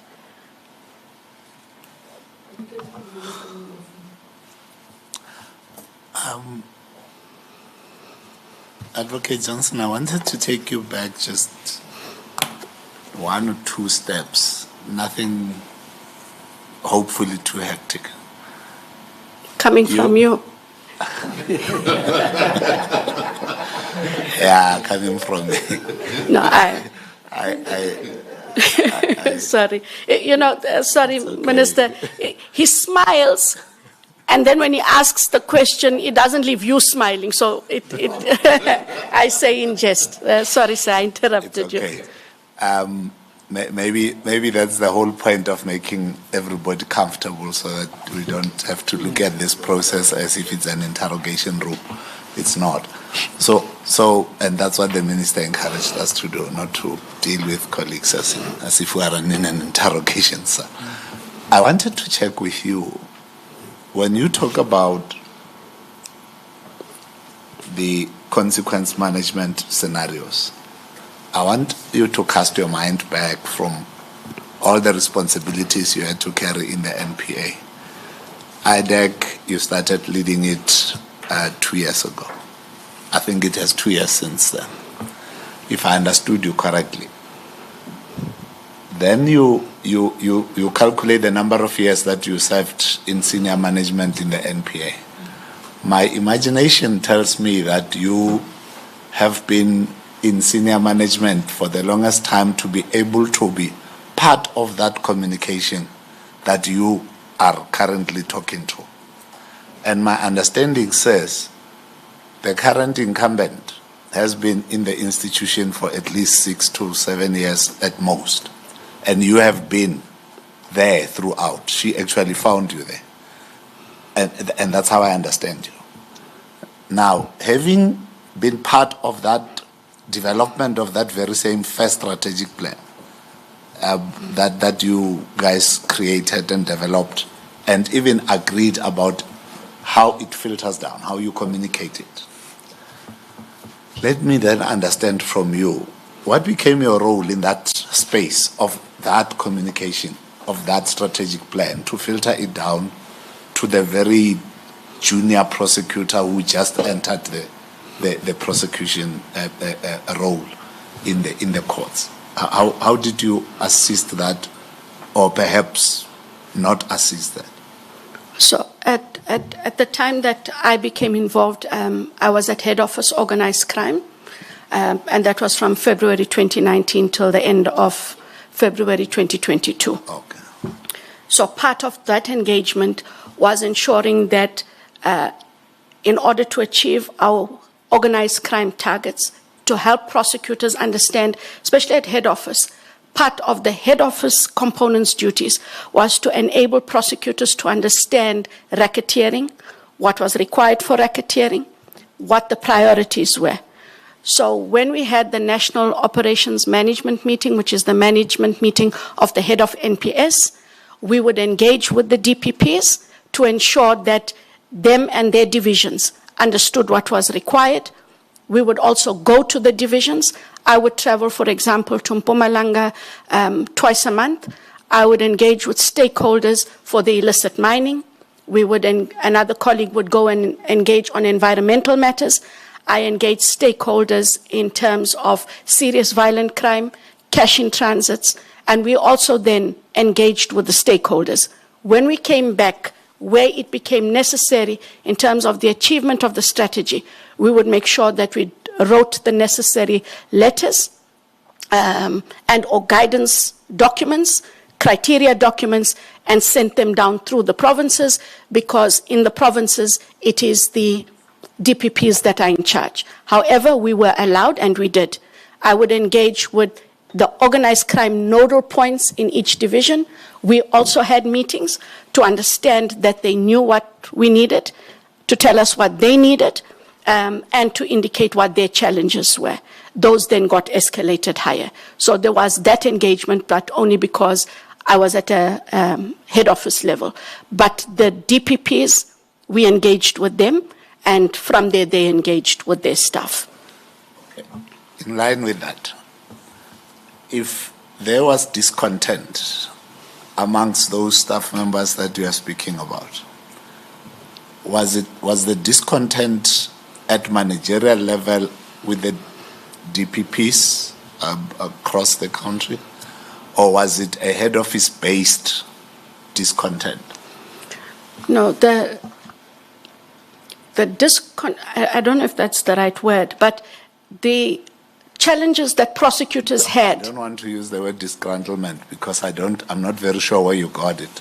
So I'm just using a simpler word that gives you opportunity to explain.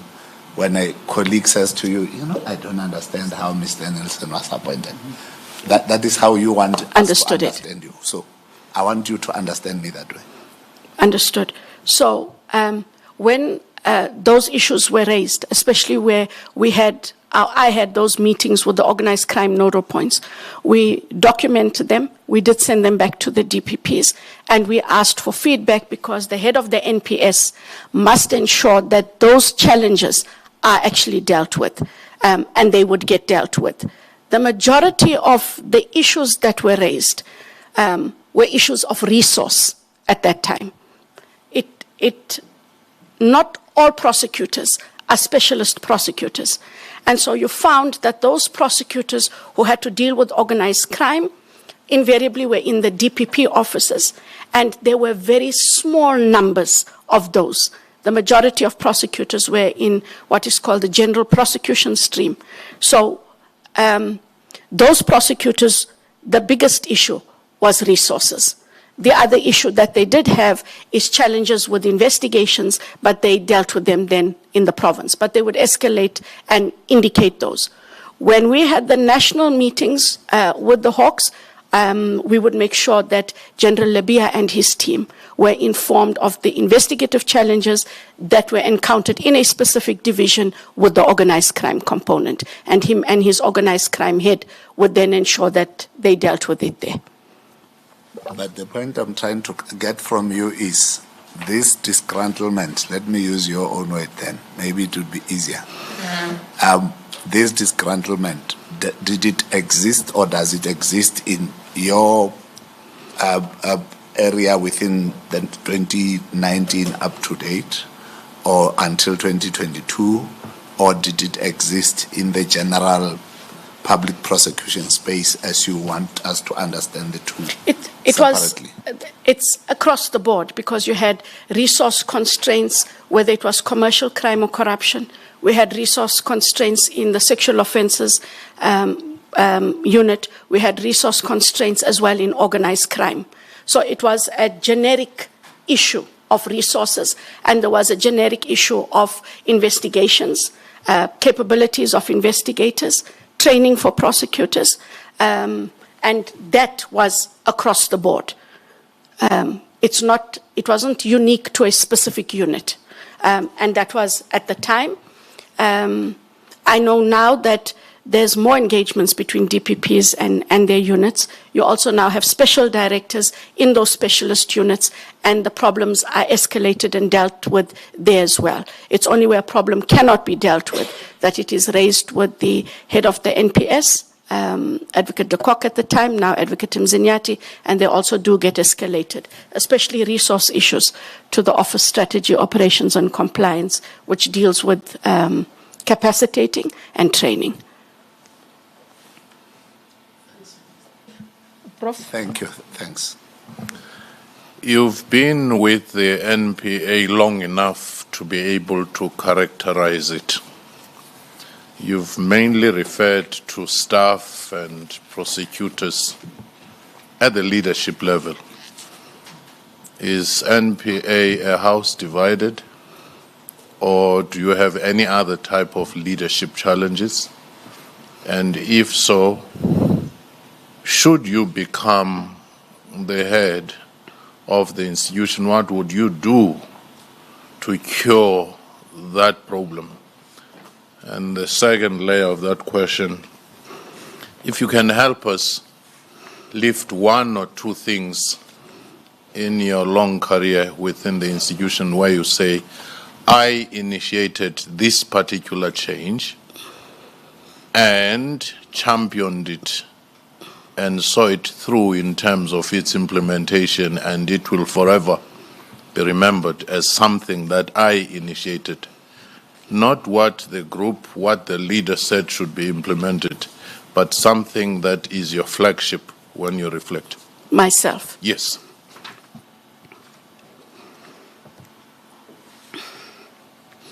So on the first question, Prof, is the leadership divided? It's not divided, but even within that leadership, I think there are challenges. I think it is also borne out by the Kabinde inquiry and how it has been playing itself out. And that leadership issues are simply, again, back to appointments in the main and communication.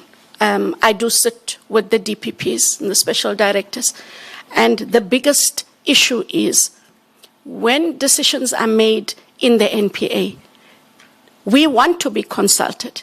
They all want to be consulted.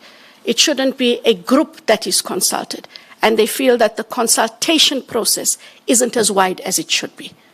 That is the main disgruntlement, for lack of a better description. And when people feel that not everybody is part of, not everyone can be making the decision, but they should give input into certain aspects that will affect how they operate. They want to be consulted. They do understand that there are certain instances where a person must make it. Can I press you on that one? Do you feel like there are people who are insiders who get consulted and others who do not within the leadership? So I have not personally experienced that, but I speak in terms of when I talk to colleagues that feel there should have been consultation. You take, for example, we had an issue, Minister might be aware of the issue with when the DPP for Johannesburg was suspended, there was a lot of issues around we are fellow DPPs. Tell us what is going on. This is a senior colleague. It can happen to us tomorrow. Now, I understand why you, on discipline issue, cannot talk to everybody, but my colleagues felt, all of us felt, at least give us a high level. What is happening? The senior colleague is suspended, and there are steps that are now going to be taken. It makes them feel disenfranchised, because all that happens is those that remain look at one another suspiciously. Did you know? Did you know? And you can't have second guessing. And that is a key issue when we are not, we have to be taken into confidence on key strategic issues. When you deal with a senior member of the NPA, it is not, oh well, Andrea Johnson is suspended. We're not going to tell you why. It cannot be. In terms of change and champion, over the years we've done things as a collective. But the two things, or the one thing, when I took office at IDEC in 1 March 2022, IDEC did not have, as we used to have in the DSO, an operations manual. An operations manual that dealt with all of the administrative duties, that dealt with the role and function of investigators, criminal and financial, and that dealt with the role of prosecutors and how matters came in, intake criteria, and the processes that were needed. I remember sitting down and I took a A3 and I started in my head to map out how we should operate. From start, when we get a matter, till we get to court. It really was an ugly handwriting drawing. I still have it. It is my pride because I penned it out of my own experience. And through you, Chair, IDEC, because you are starting it, it's naturally going to be, we had to do the following. Like anyone starting an organization, they'll say, have A, B, C, D, E. But within the NPA, so prior to that. Why I wouldn't, if you would allow me, why I wouldn't brush it off. Yes. The ID was proclaimed in April of 2019. We are talking about 2022. There wasn't such an operating document. IDEC is in the NPA. You want to deal with corruption, which is a country priority. You must have a plan. You must have a process. We did not have that. So that is a key initiative, changed and championed by myself. Penned it, and then had our management sit together so that together with our strategy management office, take them through the document, what we understood. At the end of 6 or 8 months, we have a IDEC operations manual from start to finish. It is there for every new employee that comes in. And we were the only ones, still are the only ones, that have a full operations manual. from all the specialized units in the NPA. So I do take your point, Dr. Fikeni, Prof. Fikeni, but unfortunately, there wasn't anything from 2019 to 2022 March in that area where you clearly could tell the people what is expected. So as we get new employees that come in, it is part of the induction program, and they then get the training manual, which they are able to use regardless of what rank or capacity they are appointed in. Okay, I've been asked that all of us pull the mics closer. We seem to be fading away for some reason. It's late in the day. Proceed, Ms. Thank you, Chair.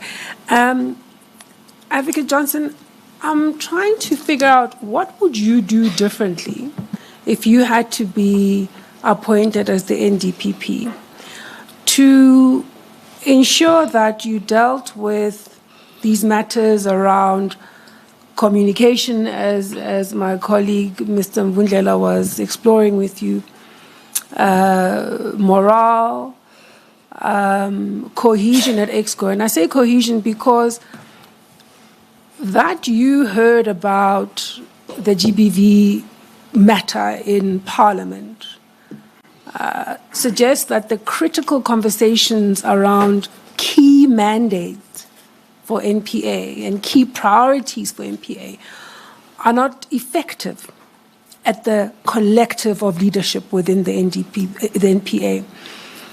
If I listen to your answer about that, your answer about the implementation of the organized crime strategy, because the question I asked was, what is the conversation about it at EXCO?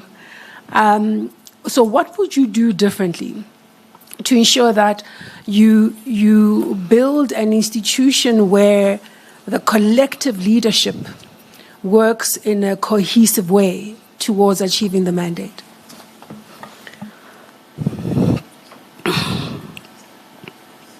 And that's not going to be an overnight success for anybody, not just me.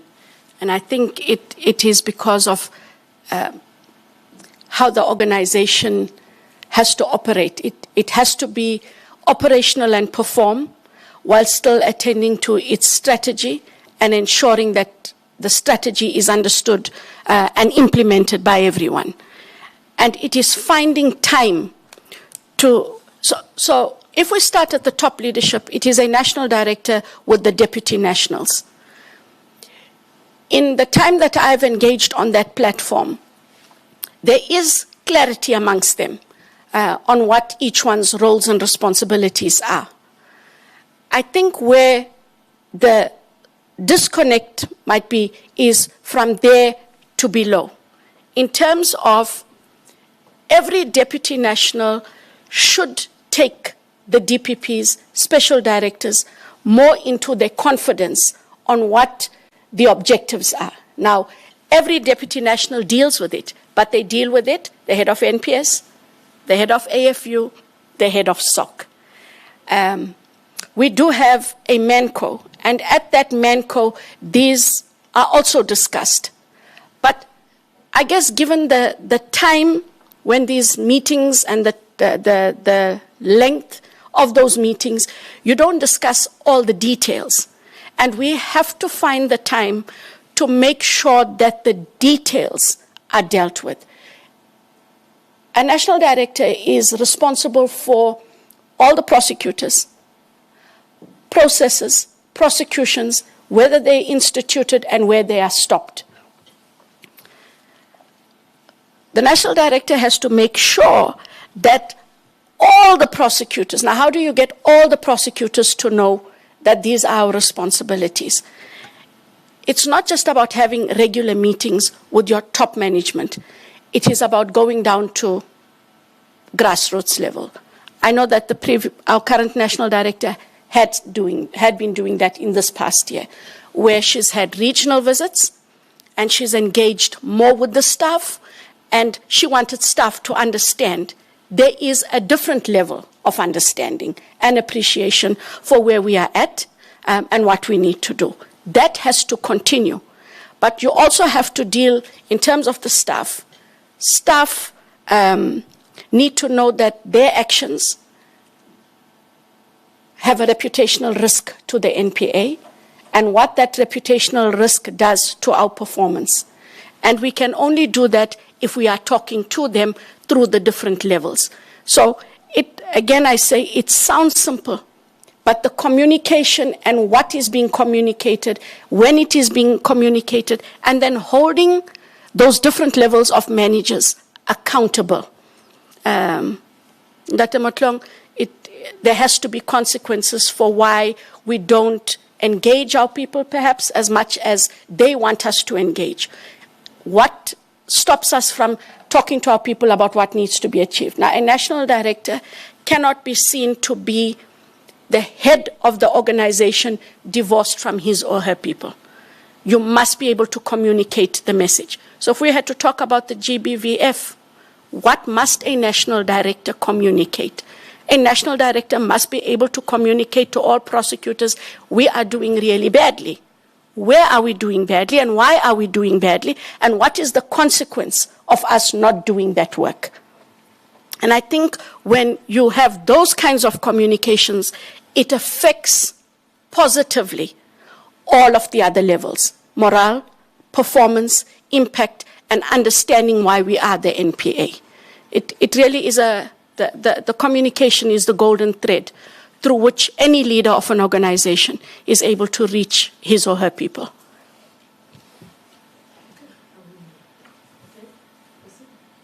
Thank you, Chair. I've actually been trying to resist the temptation to venture into this question, but I think it's quite relevant that I should pose this question to you, particularly taking into account the role and mandate of IDEC. What's your view on the landmark decision of 2011, the Glenister versus the President of the Republic of South Africa? That's the preamble to a follow-up question. When the legislation was promulgated for the creation of IDEC as a permanent body, they considered Glenister 1 and 2. We looked at the STIRS requirement to make sure that it forms part of how we're going to operate and engage. And there has been some developments since then, and a case in point is the introduction of Constitution 21st Amendment Bill. What's your take on the proposed bill? Is that the private members' bill? No. No, the Constitution 21st Amendment Bill. That proposes the Anti-Corruption Commission. Okay, maybe let me just help, because they don't deal with the legislation particularly. It will be in the department. Okay. So I'm not so sure if you should have seen, because it's a proposal, it's a private member's bill, definitely, by DA that we responded to. Okay, so you may not be aware of it. I'm just aware of it as the private members' bill, but as Minister says, the legislation is with the department, and where comment is required, they would have asked us. Okay, thank you. Thank you, Minister.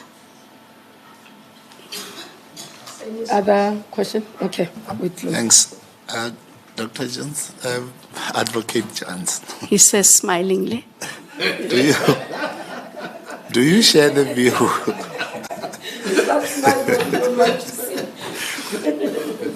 I'm smiling because I called you doctor, and I was scared that you would remind me that generally in the legal field, LLD may not be something that we actually put forward much about.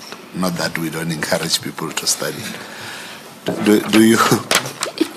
Do you share the view that there is, and there may have been or could be situations where there was political interference in public prosecutions? Do you share that view? Because it does exist in society maybe just to give you comfort. You would not be the first one to say No, so. I am aware of that view. Okay. I can tell you that in my time, no one has interfered, no minister, whether within the Department of Justice or elsewhere, or the President, in the work that myself or my team have done. I am aware that when we were in the DSO, there were talks that there would have been political interference. And I know that that was dealt with both in the HEFA and in the Janwala commissions. And that's the extent of it. But in the actual operational work, there are allegations of political interference in state capture matters. But in the matters that we've done to date, there hasn't been political interference on that, where you can say, it is Minister so-and-so, it is this political person, etc. What we do have that is different is you have in the group of criminality politically exposed persons against whom allegations of crime are being investigated and made. So I am aware of what you say, but I have not experienced it, nor has anyone in my field where I currently am or where I've come from in terms of organized crime. Great. Now, with that in mind, possible elevation to the National Director of Public Prosecutions. And perception in South Africa has become a norm. You know, anybody can say anything and then everybody believes it, in whatever form that it is said. How do you see yourself managing that possible perception, at least for the benefit of the NPA's reputation? Because that is what this country needs. An NPA with a reputation that is beyond reproach. How do you see yourself playing a role in that space? I think maybe because of the kind of cases we've had to do and the work that I've had to engage in, it's been easy to deal with the work. And when you deal with the work, when you deal with the evidence and the law, there is no room for somebody to come in. You do not allow for somebody to come in. And the very first time that that happens, you've got to escalate it. It doesn't matter what the rank of that person is. And if there's a fear that if you escalate it within your structures to which the NPA reports, then you have to find a way to ensure that that interference is brought to the fore. But you cannot, I have no intention that if somebody says, sorry, Johnson, those cases, why aren't they being dealt with? Unless there is a public interest and a member of public may have raised that through a specific individual, that individual must put in writing what are they asking of the national director so that the national director is able to deal with the public interest issue of whether or not something was done in the NPA. But where there is actual interference, you have to deal with it the very first time, even if it is not overt. And there's someone is suggestive in the way they approach you, and they are of that position. You have to deal with it. We have a minister. I'm not sure how long my minister is my minister. In this administration, this is my minister. And our minister has never once, and I'm happy to say that, and she can leave the room if she's uncomfortable and then she'll come back because I'm talking about her. But this minister has not asked, even of IDEC, which has such highly controversial matters where there are politically exposed persons. This minister has not asked of the ID and anyone in her staff, why did you enroll that matter and not that matter? The only thing we have had to do, not with this minister, but any other minister in the NPA, in the work that I have done, they are entitled to ask for a Section 33 report, which is a very high-level report. But that is as far as the reporting or what are you doing. But the what are you doing talks more to not why you're not charging this person or why have you charged this person. It's can you account for the work. I am the overall counter of your work to Parliament. I'm not happy. Account And that is the only accounting that we've been asked to do that I am aware of. Thank you, Minister. That's all. I think it would be a rider to this question in a hypothetical, probably projected situation. With the Truth and Reconciliation cases loading, Zondo Commission cases loading, current cases of the Madlanga Commission loading, it stands to reason that political pressure and appetite to interfere may happen. It also stands to reason that with the turnover of ministers, it may not just be a person. How would you institutionalize insulation of your work irrespective of who is there? The only way I know how to deal with it, Prof, is you have to stick to your strategic plan, you have to stick to the mandate, and you have to ensure that the work that we do is in terms, and I've said it before, and I'm sorry if it sounds like a repeat, the work we do must be evidence and law-based. When you do that, it is very difficult for somebody to compromise your work. We must also be open to review of our work. I think that that is the one thing that we don't do as well as we should. We must be able to account to the public. Perhaps every quarter we should have a state of prosecution report. Tell them where we are as the National Prosecuting Authority. What were we intending to achieve in that quarter? Why haven't we achieved it? When you start talking to the public sentiment changes. And when public sentiment changes, the room for someone wanting to interfere is curtailed because they know you will go out there. And when you tell your story, you'll have to tell that part of the story. Any other question? We're done. We move to the next one. You want to? Yeah, no, we can move. Okay. Let me hand over to Mr. Mutlu to take us through the public comments. You would have seen them, and we would have given you an opportunity to respond, but he will take you through. Thank you, Minister. Advocate Johnson, as Minister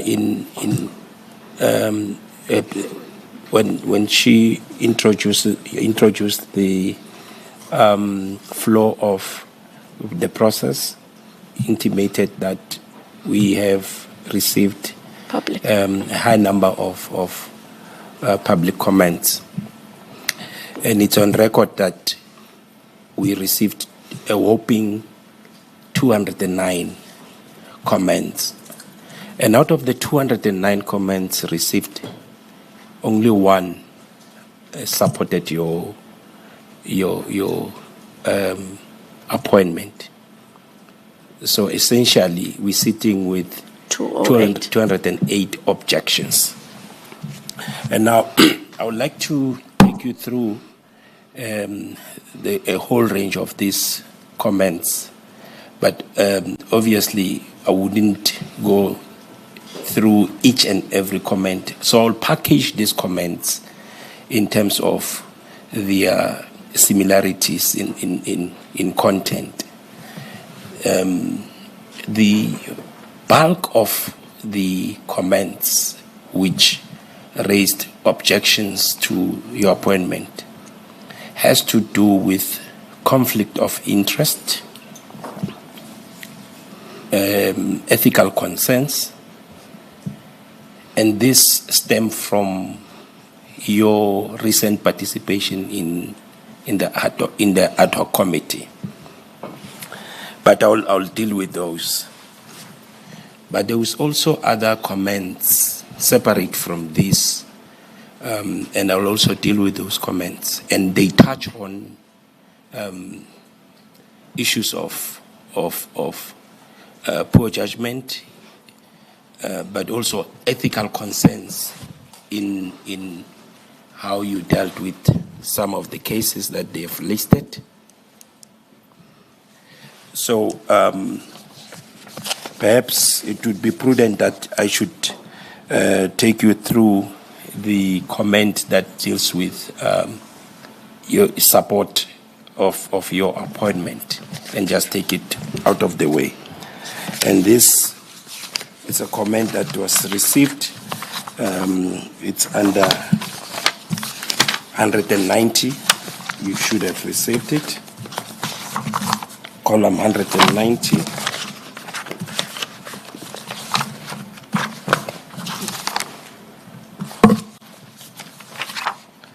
And this comment comes from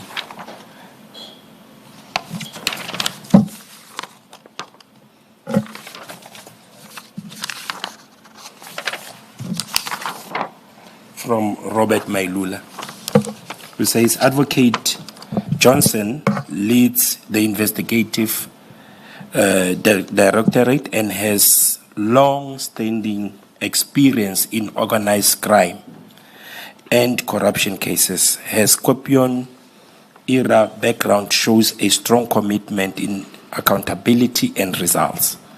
Her strengths are skilled in handling high-level corruption, strong operational knowledge of the NPA, and respected within prosecutorial cycles. So this is the support that you receive. But then, if I can take you to a comment on column 10. You should have received it as well. And you had the opportunity to respond to it. This comment says, Advocate Andrea Johnson has been compromised and cannot be trusted with such a high-profile office in our justice system. I recommend that she's removed from the shortlist. And there's a comment from on column number 19, which just sums up as well how the public felt about your candidature. I register my objection to the consideration and possible shortlisting of Advocate Andrea Johnson for the position of National Director of Public Prosecution, South Africa. Or South Africa not risk appointing an Ndpp whose ethical record, actions and conduct have already been publicly questioned and criticized, including by the Madlanga Commission, which highlighted serious concerns about governance failures, conflict of interest, and compromised decision-making within NPA's leadership structures.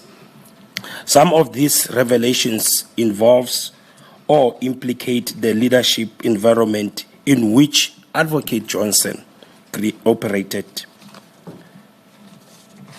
So this is part of the comment that I needed to highlight to you. So this has to do with, among others, your admission to have been involved in the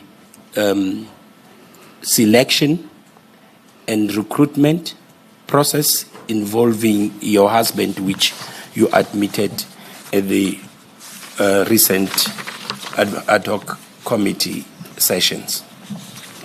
Now, there is also a comment which you are aware of, and this comment is from Mr. Matsela COCO, who raised an objection. And for the sake of transparency, I'll read the contents of. Also, do you indicate that he didn't indicate that he's got a case that is in IDEC as he did the objection? Indeed, he didn't mention that. And the objection also is unrelated in as far as this case, that the pending case is concerned. Dear members of the Ndpp selection panel, I'm writing to formally submit my objection for the consideration of Advocate Andrea Johnson for the position of National Director of Public Prosecutions, Ndpp. As a former ESCOM Group Executive, directly impacted by the matters outlined in my submissions, I believe her actions in relation to the 2022 Alternative Dispute Resolution and Cooperation Agreement with ABB South Africa Pty Ltd render her unfit for this critical role under Section 9(1) of the National Prosecuting Authority Act 32 of 1998. Please find attached my detailed submission titled The Constitutional Disqualification of Advocate Andrea Johnson for the position of National Director of Public Prosecution, which sets out the constitutional, policy, and evidentiary grounds for the objection. For your reference, the submission includes the following supporting attachments: Well and Sontag article dated 16 November 2025. 2, the Nkabinde Commission transcript excerpts from Advocate Shamila Batohi testimony, 27 November 2025. High Court of Canton of Zurich judgment, which is translated. This judgment was given out on the 20th of November 2024. DCP Directive, ADRCA, Constitutional Review, Gauteng Division, Pretoria, set down for April 2026. I'm available to provide further information or clarification if required. By contact details are provided below. And as you would be aware, the attachment that is referred to has to do with an agreement between this company that is referred to, the ABB South Africa, and this was an agreement for payment of an amount of 2.5 billion in exchange of indemnity to prosecute on crimes related to breaker and poker, among others. There is also an objection that was posted on Facebook, where the author indicated that you should be stopped from being appointed as a director of National Director of Public Prosecutions. Verify Facebook linked to DOJ as a submission. Indeed, Minister. This you would also locate under an attachment PCJ 3 that you would have received. South Africa cannot risk an ethically compromised Ndpp.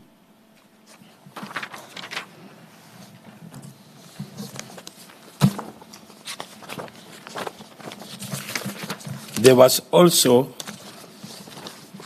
an attachment referred to as PCJ1, which... PCJ1? Yes. Can I request that we do not process that here? Yes. Oh, I've okay. been alerted. That's what will be on my desk. It relates to decision of prosecution and perhaps having to inquire of her fitness to hold office. Advocate, I just became aware it's the one that relates to a decision on the Mapisa Ngakula case, and that the team jeopardized Nombasando Zondwa Ndlovu's own prosecution. So the issue is on how the prosecution process has been handled in a court. I hope I'm clear on that one. My voice seems to be going, I don't know what's happening with it. So that PCJ, that's what I'm picking up. It's more on cases that are running. That are live in court, yes. Yeah, that are live in court. So I'm going to request that we do not deal with those. Thank you, Minister. So, Advocate Johnson, these are the objections received from the public, which obviously you were afforded the opportunity to respond to such. So these objections were made, you were made aware of the contents of the objections, and you were given the opportunity to respond. Now, for the sake of brevity and transparency, it would then be prudent of us in this process to allow the opportunity to place on record your response to these objections, and so I can afford you that opportunity to do so. Maybe before you omitted the Daily Maverick one, because I do think as much as the support, there's issues that they're raising. Should I do it? Thank you, Minister. That's the first one, actually. Is it? Oh, okay. Yes. Yeah. Yes. But I didn't hear you. You can do it. Yes. Can I do it? Yeah. Yes. Daily Maverick makes a comment here. Johnson has a reputation as an excellent prosecutor. She has set up the investigating directorate against corruption. She's the best chance SA has of fighting organized crime and corruption. She's the most experienced prosecutor in the field. Her appearance before Parliament's ad hoc inquiry into Mkhwana's allegation did not go well, and this could be a markdown for her. Johnson has temperament for the role and is fearless, but her management smarts are not great, and she would need support, says insiders who support her. So I would want you to also reflect. So there is an issue around your management skills from your peers as they reflect.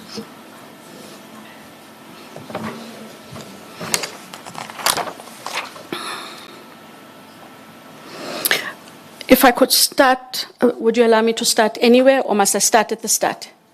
Anyway. So just to be clear, Minister and members of the panel, the objection raised by Mr. COCO, I'm not prepared to discuss. It is currently litigated. All of the documents that he has attached as part of his objection, Minister and members, is part of court papers. It is part of a motion application. I think I can rule that we leave it there. Yes. I might have missed it like the other ones. No, and it is understood. The state is opposing it. Just for the record, we have filed all of our papers. All of the necessary parties have filed Ndpp Motlong. So I cannot discuss that matter. You can move on to the next one. Thank you.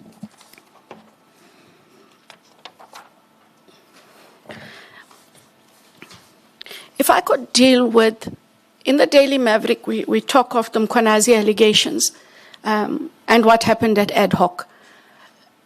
Minister, I made it clear when I was at ad hoc, I didn't understand the 6th July media briefing. It had taken me by surprise, as I testified, simply because General Mkhwanazi and myself in particular had worked well over the years and had not had any disagreements either about what each was doing or what we did collectively. I had to respect the process. I said at the ad hoc committee that once I'm done testifying, I will in fact call the general, because I need to understand we are both still in our spheres of work. The work doesn't stop while ad hoc and Madlanga carry on. I in fact did call General Mkhwanazi, perhaps 2 weeks after my testimony at the ad hoc was done. The gist of the conversation that the Motlong was, General, I told the committee I will call you. I'm calling you to understand where did we go wrong. I didn't understand that we had a challenge. And if there's something I was not aware of, please tell me. And I want to set the record straight. It is telephonic, but we should have a meeting. Said, I want to be very clear, as I was at ad hoc. The only matter, you talk of a big five. I don't know your big five. I also do not know the organized crime the so-called big five are involved in. The only matter we have where there is... Johnson, I'm going to ask you deal with what we're dealing with. I don't want to get into the Madlanga and ad hoc committee space. It was just the Mkhwanazi allegation as per the Maverick. No, let me help you. What the objection or the comment is about is that the objections are mainly about your role in relation to the appointment of your husband. And I will deal with that. And the performance, don't go into detail about those investigations because we don't want to overreach our responsibilities. And lastly, because they just made a reference to the committee, how you performed. That committee, I think the comment from Daily Maverick says it was your law. I think they put it in that way, your law. So deal with that. Don't go into the detail of what your statement in Parliament would have been and all that, because I don't want to have a situation whereby we start wanting to correspond what you had said and all that.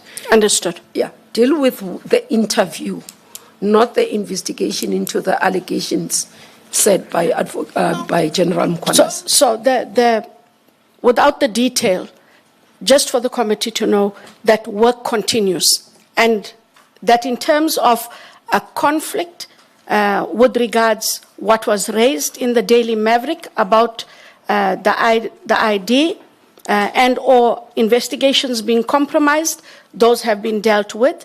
But the comment that is made there, Minister, about my performance at ad hoc, I answered to the best of my ability. It will not find favor with everyone. I could only be honest in my submissions, and I accept that. I will take the criticism that comes. And for me, I could only answer as I was asked. There's nothing different that I would say today if I was asked the same questions. When it comes to the main complaint, Ndpp Motlong, as I saw it, the majority of it, when it relates to the conflict of interest, ethical leadership, I'll ask the panel and Minister to bear with me. I said, and I have to repeat, and I repeat only because I had nothing to hide. When the question was posed to me, I didn't flounder and fluster. I heard the question, and I was able to respond and say as I did, because I have no different answer. In 2007, I formed part of a panel. I cannot remember the rest of the panelists. What I did do in 2007, I did disclose that I was married and to whom I was married. And I did physically recuse myself from the shortlisting, where he was shortlisted, the actual interview, and the actual adjudication. And that was in 2007. 17 or so more years later, when it is raised, that is the only truth I have. But what it means is that I had to reflect, which is what we have to do, about the perceptions out there about whether or not my disclosing and my recusing myself from the process when he was in the interview is sufficient. And all I'm saying is I accept that maybe what I should have done back in 2007 was recuse myself completely. It was a misjudgment. I had no intention to misrepresent anything because I did not misrepresent. I did disclose. I did recuse. It goes back to the question you raise of the standard and duty of care. And I'm saying, in hindsight, Ndpp Motlong, I accept. I could have done better and I could have done differently. As a national director, given that at that time, those were the two things I knew I had to do, which was disclose and recuse. I am saying we should have more clarity in terms of a code where we must have express written declarations of ethical conflict of interest. We must all be held to that, and that must be adjudicated by an independent panel, which can also consist of outsiders. So I am saying I accept. How it looks is not good. I cannot change what I did. I have to accept that. I accepted it at the ad hoc. I accept it here. In hindsight, I should have completely removed myself, and not just when he went for the interview, the shortlist, and the adjudication. If you'll allow me, I just want to check. I think check on everything... that one. Was DSO under Public Service and Administration? Was it the recruitment? Were you under? We were in the NPA, and it was NPA Act appointments. Okay, those ones. Those your husband ones, yes. was under NPA Act, Yes. not under Public Service because No. it's dual. No. Okay.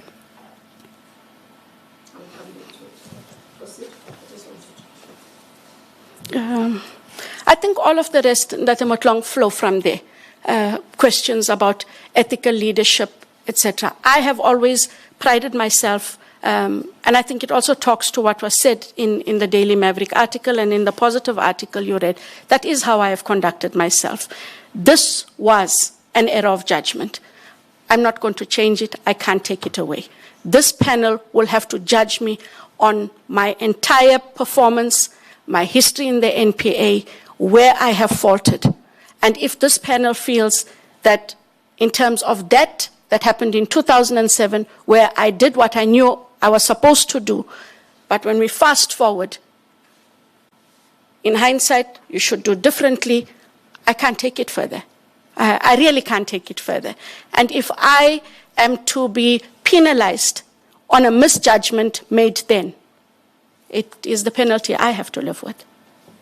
And all that you do is you say, because of that misjudgment, you will never be allowed, as you have in the rest of your unblemished career, to be able to move ahead. And I accept that. I came here knowing that those were the questions. I came here knowing that South Africa expects me to be different. I have always carried myself in a very particular way. And you can talk to stakeholders and colleagues, etc., across the board.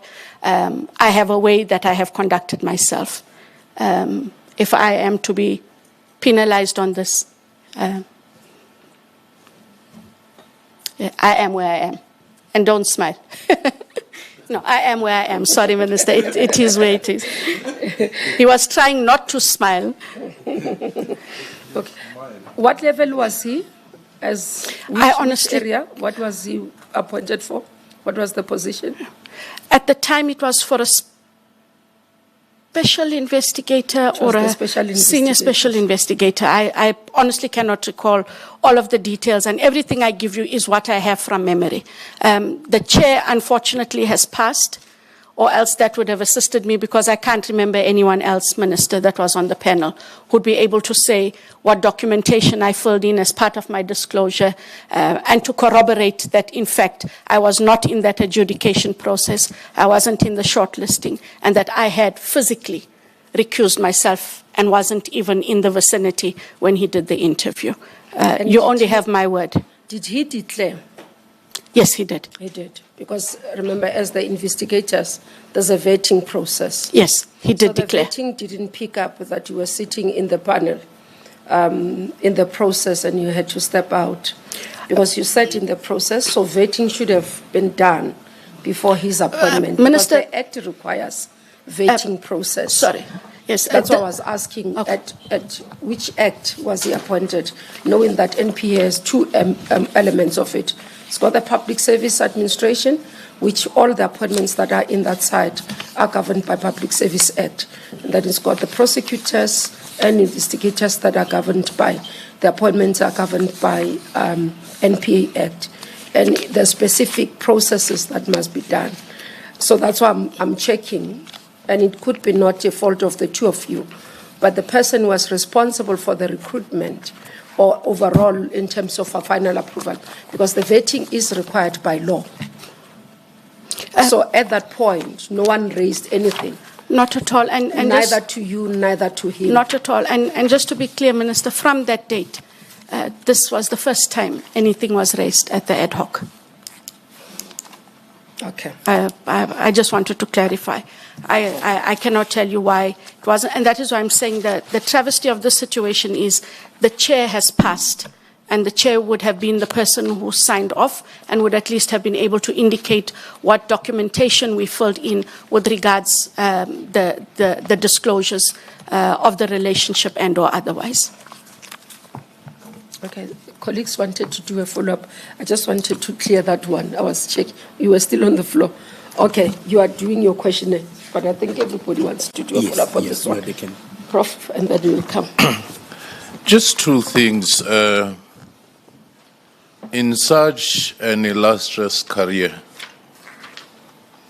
and this blemish must have been very traumatic to you. Yes. And it surely must have helped you to try and retrace your steps back to that moment. I'm struggling with you saying you can't remember the details, because in a career that is unblemished, when something happens, you normally want to go back and reconstruct Yes. that moment. And also your husband is there to say, can you remind me on some of these and so forth? That you can't recall, it's a bit of a challenge for me. The second one, with the help of hindsight maybe, let's assume you are the successful candidate for the NPA. Would you allow, even if there were no specific laws, anyone to sit, help even in the crafting of the specification, shortlisting, adverts of a person who is a close relative of theirs, mother to child or a spouse, a cousin and so forth? How would you approach that? It's an ethical issue. Sometimes it doesn't have to be regulated by law. It's a matter of what you think is right, what you think is wrong in terms of judgment.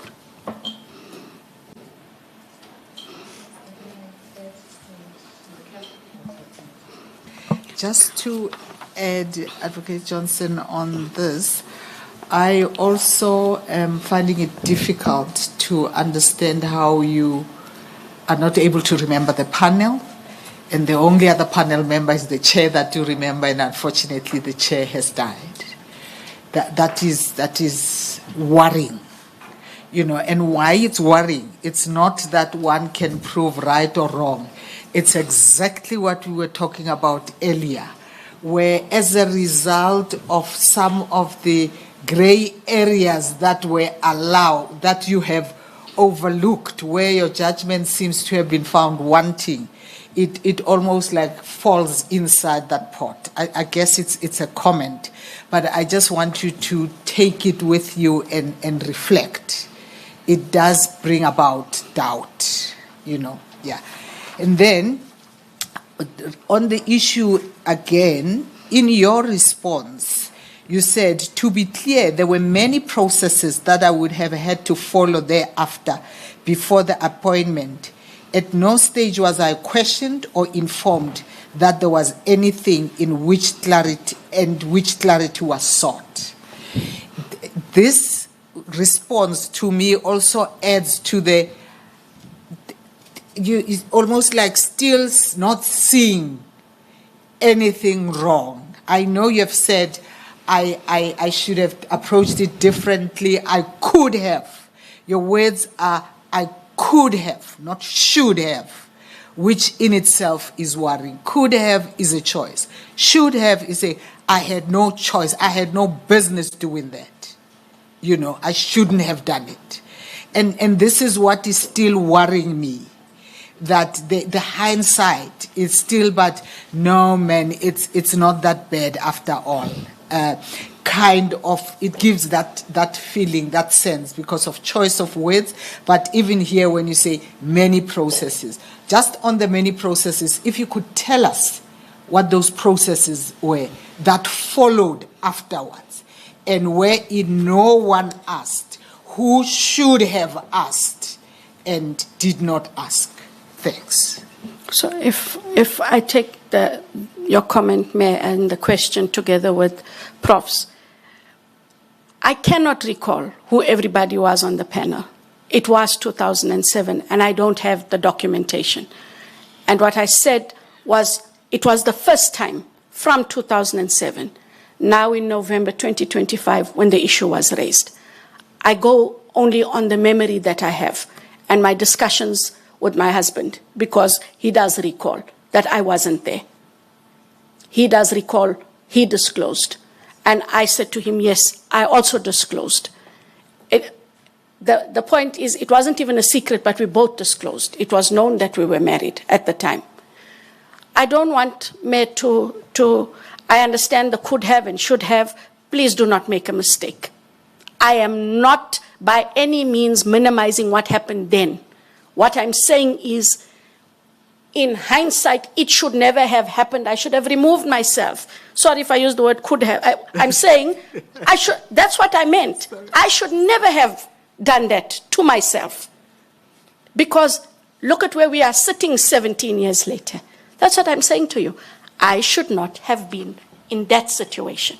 That is what I'm saying. And it is unfortunate. I don't have anything to refresh my memory. I really don't. And there's a reason why I remember the chair. It is because the person passed away not so long ago. And when this issue came up, I remembered, wait, because I know where that position was that he had applied for, that was the chair. He was the chair in most of the positions because it was a specific unit. And that's how I remembered the chair.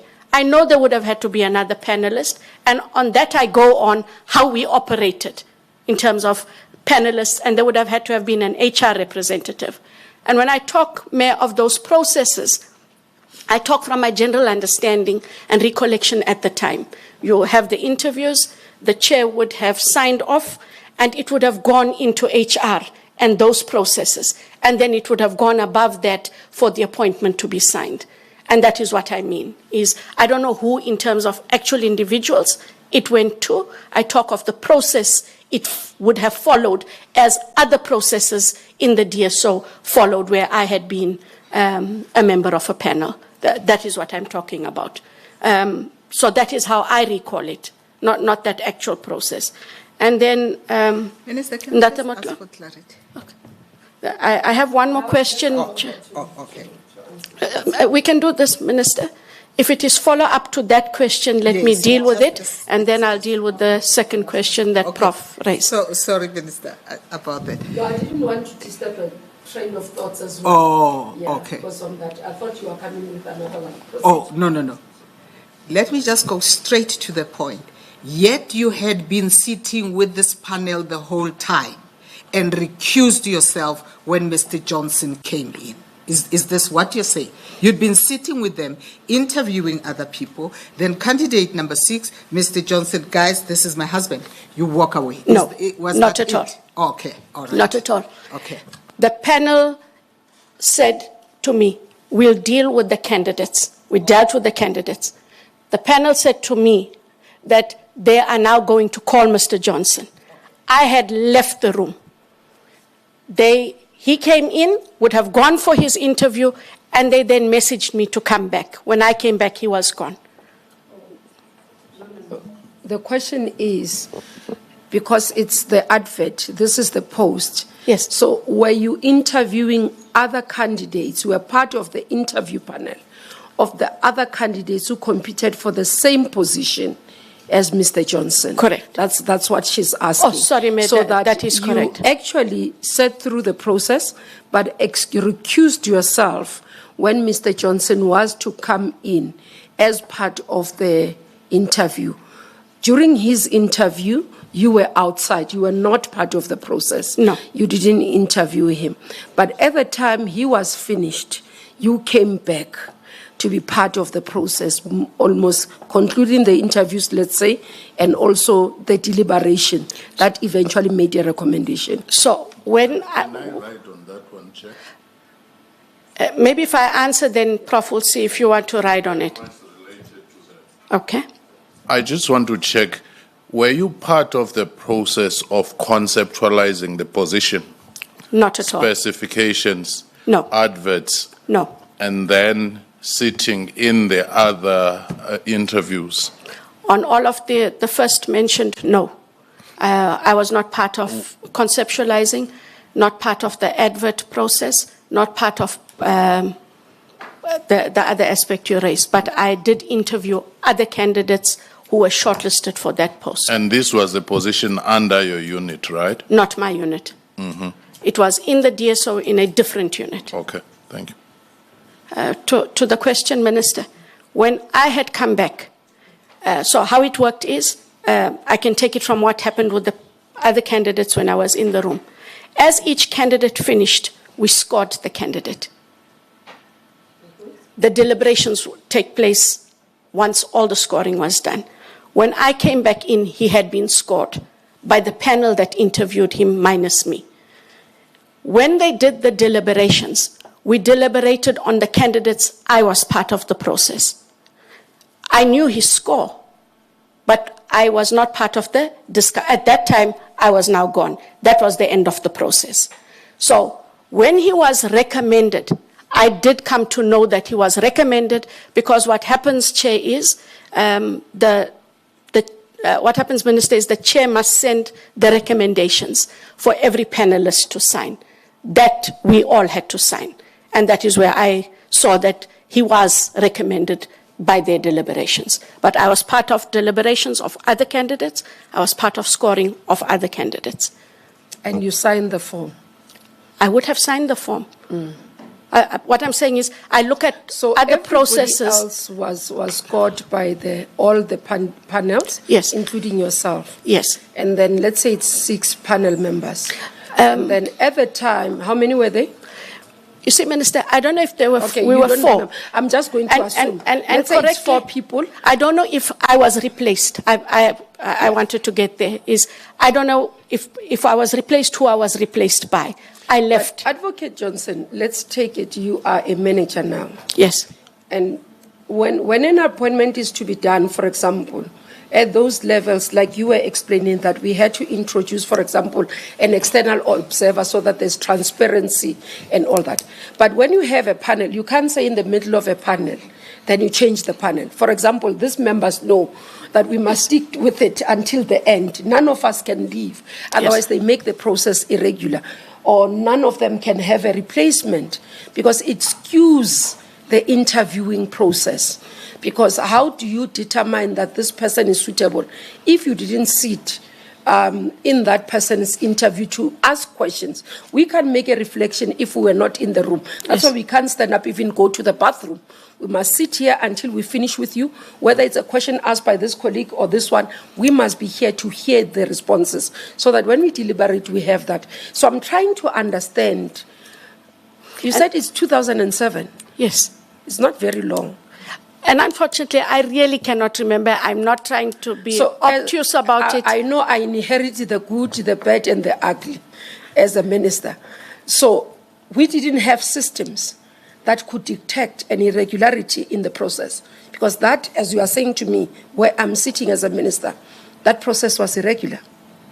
And I accept that. And I'm saying to you, Minister, I have not been asked about this process till now in the ad hoc. No. I'm not even worried about you now.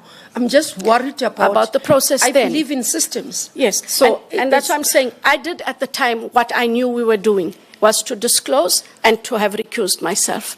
And that's all I knew that I had to do. And that is where I am. Okay. No, understand me. I have a part. I know members are looking at a part. Because I'm a minister, I'm looking beyond just what you are saying to understand what could I be dealing with. Yes, beyond just you as a candidate. But in the NPA... Because, I'm stringent on issues of governance and processes. Yeah. So in the NPA, And I know also when we were doing interviews, especially for the advocates at the DSO, when we did them in Gauteng, we actually had a questionnaire, and we asked the same question of all candidates so that no one is prejudiced in the interview. And we did keep the same panel. In the NPA, in my years after... No. Advocate, maybe let's tell you, those of us who specialize in corporate governance, it's not about the question, it's the entire process. Yes. End to end. Every step of it is critical. Yes. Because at the point where a person is being shortlisted, remember, there will be a panel. That panel must decide on the shortlisting. A panel that shortlists can be the different panel from the one that interviews. Correct. You are aware of yes. that. And that is the processes that we do run. So in terms of the processes in the NPA that I am a part of, even in IDAC, we first, our HR sits with us and they put together the specs for the advert. Yes. The advert goes through. Once that is advertised and the closing dates, all of the applications are submitted where they are submitted. They have that pre-shortlisting to see that the forms are correct, etc., and where there aren't, those fall away. Then those that qualify in terms of the administrative minimum requirements are then brought through. But before we even get that, simultaneously, we have to apply for a panel approval. Depending on the level of the person, the panel could be approved in the NPA, but it's only on lower levels. The majority of our panels, especially in IDAC, for example, have come to the Office of Minister for approval. When the panel is approved, the shortlisted CVs after the pre are then brought through. First, a date is set for the shortlisting. Panel must sit together. We do deliberate, and then we indicate how many positions, what is best for so many positions. So if you have 4, it might be best to have 12 people as an example. We sit together. Once we are done with the shortlisting, we then inform HR, this is the final shortlist. We put it on a form, and there's a form all of us sign. Yes. Those candidates are then informed because we then, as a panel, agree to a date. That date is communicated to the potential persons that must be interviewed. Good. In that time, the panelists sit together, work out, but we do that so there's no compromise. On that morning, we all have to get in an hour earlier. We all sign declarations of conflict of interest, those forms, and we then work out the questions. The questions are then typed so that every candidate is asked accordingly. If there's a practical, the practical question is also done, and then the candidates come in one by one. And when they do their practical, Minister, there is always someone that is sitting with them from IDAC HR to make sure that none of the candidates talk to one another. And then when we are done, we all do sit and deliberate. The scoring is done. Sometimes we find candidates, sometimes we don't, but there is a stipulated process that we have to follow and that we do follow. Now, explaining what you know now and the processes that you are following versus what you got involved in, what's your view? I should not have gotten involved in it at all. Okay. And if there was any irregularity, I really would have appreciated at the time someone to have just raised it. And that process, Minister, if it was raised that this is irregular, I can bet you, me being me, we would have asked that it be set aside. That opportunity was not there, and I do regret. I really do regret, because here I am sitting and talking to all of you about a 2007 issue when, with everything else, But I'm in going to law, go. what does that mean? There is no old case. There's no. It Minister, doesn't get rotten. I leave it to you and to the panel to adjudicate, but bear in mind, No, Minister. it's not for the panel. I'm saying that bear in mind, Minister, a complaint has been raised with your office. I have to leave it to you and your discretion.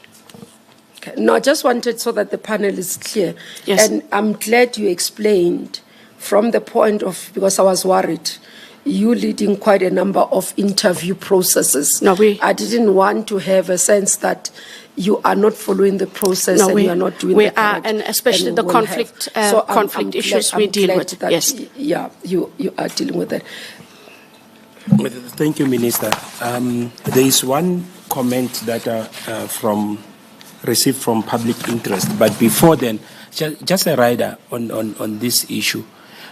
I think to classify or categorize this misnomer as irregular is actually downgrading it. It's actually grossly irregular. And for you to suggest that had someone brought it to your attention, you would have recused yourself, you wouldn't have acted the way you did. I don't think... Are you sure that it's a complaint that has been brought before me? I've not received it. No, what I'm saying, yes, I only received feedback of it yesterday. That I am receiving where it. It said that it will be... been involved in this discussion then on it. I'm not aware that and I accept you may not be aware, Minister. I was also only informed. I saw know it the other, in the that's why midday I yesterday. stopped it. Okay, I'll have to be circumvent on it. Okay, thank you. Actually, the conduct is inexcusable. And what was expected of you was actually very basic and elementary. Can I interject you and ask purely from this possibility that the minister just spoke about, just high level, that we leave it at that explanation and we leave it as the candidate has explained it? I'm sure that we can sit here and tear into it for longer, but because it has a potential then to end up at the minister's table if it at all perhaps there is such a possibility. I don't think that taking it further than up to where we are may actually not compromise it one way or another when it has to go to somebody who has to adjudicate it. So no, accepted, Minister. Yeah. But regrettably, we cannot unhear what you have heard. But I just wanted to bring to your attention. No, that's why I had to make it on record that I was not aware. Yes. I've got my iPad, so I've been looking. I've not received it formal. Possibly it's coming with a fiscal memo that is coming through. Thank you. So it was something that we're dealing with. We could have managed it differently, but I think let's take it in that way. By the way, the OEA is under you. No, it's okay. Advocate Van Rensburg in the office of the Ndpp. Yes. Okay. I'll take you through the objection from public interest essay. This complaint was authored by the chairperson of that institution, Tebogo Gas. I hope I'm not butchering the surname. I think it's Tebogo Class. Class. Yes. Okay. The Gas. Is it Gas? It's Gas. It's KH. In a document I saw. Yes. Class. Yes. Yes. Sorry. And I'll go straight into the key issues that concerns that he raised as an objection for your appointment. Her failure to recuse herself in matters affecting her husband constituting a clear conflict of interest, the existence of serious allegations linking her spouse to factional battles within SAPS, creating severe perception risks, her misuse of prosecutorial authority in pursuing a matter that was plainly a sub-HR/disciplinary issue, the premature and poorly prepared enrolment of the Matsela COCO state capture prosecution, which collapsed at great financial and reputational cost, and broader performance deficits during her leadership of the investigating directorate. The NDPP plays a pivotal role in safeguarding public trust, prosecutorial independence, and constitutional integrity. In our considered view, the cumulative concerns outlined in the attached submission materially compromise Advocate Johnson's suitability for this critical appointment. We thank the panel for its important work and trust our submissions will assist in ensuring that South Africa is served by an Ndpp of the highest integrity and competence. I dealt with the issue of the conflict. I can't take it further than what I dealt with. With the COCO matter, I also dealt with that at length. With the alleged HR matter, which involves the head of crime intelligence and others, I'd like us to be mindful the matter is sub judice. It is a criminal matter currently in court. Safe to say that the charge sheet is a public document. It is not an HR matter, and it was not about him sitting on a panel. It is about allegations that happened before the interview, during and after, that compromised the entire process. It wasn't just in a specific part. Lots of things happened before, during, and after, but that's not the only charge. There are fraud charges as well. So even if one says the corruption matter fell away, there's still other charges that they must answer to. And I want to be clear, Minister and panel members, IDEC did not look for a case. I did say at the ad hoc committee, there was a Section 27 referral that was made. We had to look at where this matter fell. And this matter fell not because it was one matter. There are 6 matters that form a collective of activities of these matters that fell within the definition of our state capture matters. Hence, we took the matter. With regards to what whatever challenges my husband has at work, I'm not in his place of work. He must deal with his place of work. They must deal with him. In the same way that if I have challenges with colleagues in my workplace, the national director, as my immediate supervisor, must deal with me. It can never be expected of me to enter that fray. I have never, and I won't. And I would expect that my space of work be respected in the same manner. It's not for me to have entered it. And I have not dealt with any matters because my husband works at Crime Intelligence. He's been there since 2009. These matters came to us in November 2024 through a complainant, and that we didn't make secret, and that there are 6 different matters that we have dealt with. And the head of Crime Intelligence, as he is now, has been there since, I think, 2021 or 2022, Minister. Just to be clear, if what we do is look for vendettas, cases would have been dealt with a long time ago. Cases could have been made up. That's not the job. We got a referral. In fact, if you'll allow me, Minister, I actually commented the other day. I said, if we didn't get this referral, we wouldn't have had any matters in that space, because that is the truth. These are the matters we were dealt, and that is why we're dealing with it. Thank you. Thank you very much, Advocate Johnson. You'll be happy to know that we've come to the end of the interaction. So you take the smiley one away? Because he also infected the prof, because at a stage the prof was smiling. So the smile just went through. And even when May was telling me about my could and should, she still smiled. No, at least the panel is friendly. No, thank you very much, Advocate Johnson, for coming through and for availing yourself to be put through the process. It's a process that we know it's quite interrogating. I hope we didn't come across as interrogating, but having a conversation with you. So thank you very much that you made yourself available, and the process ends here. I wouldn't explain to you. You know the process. You are internal as well.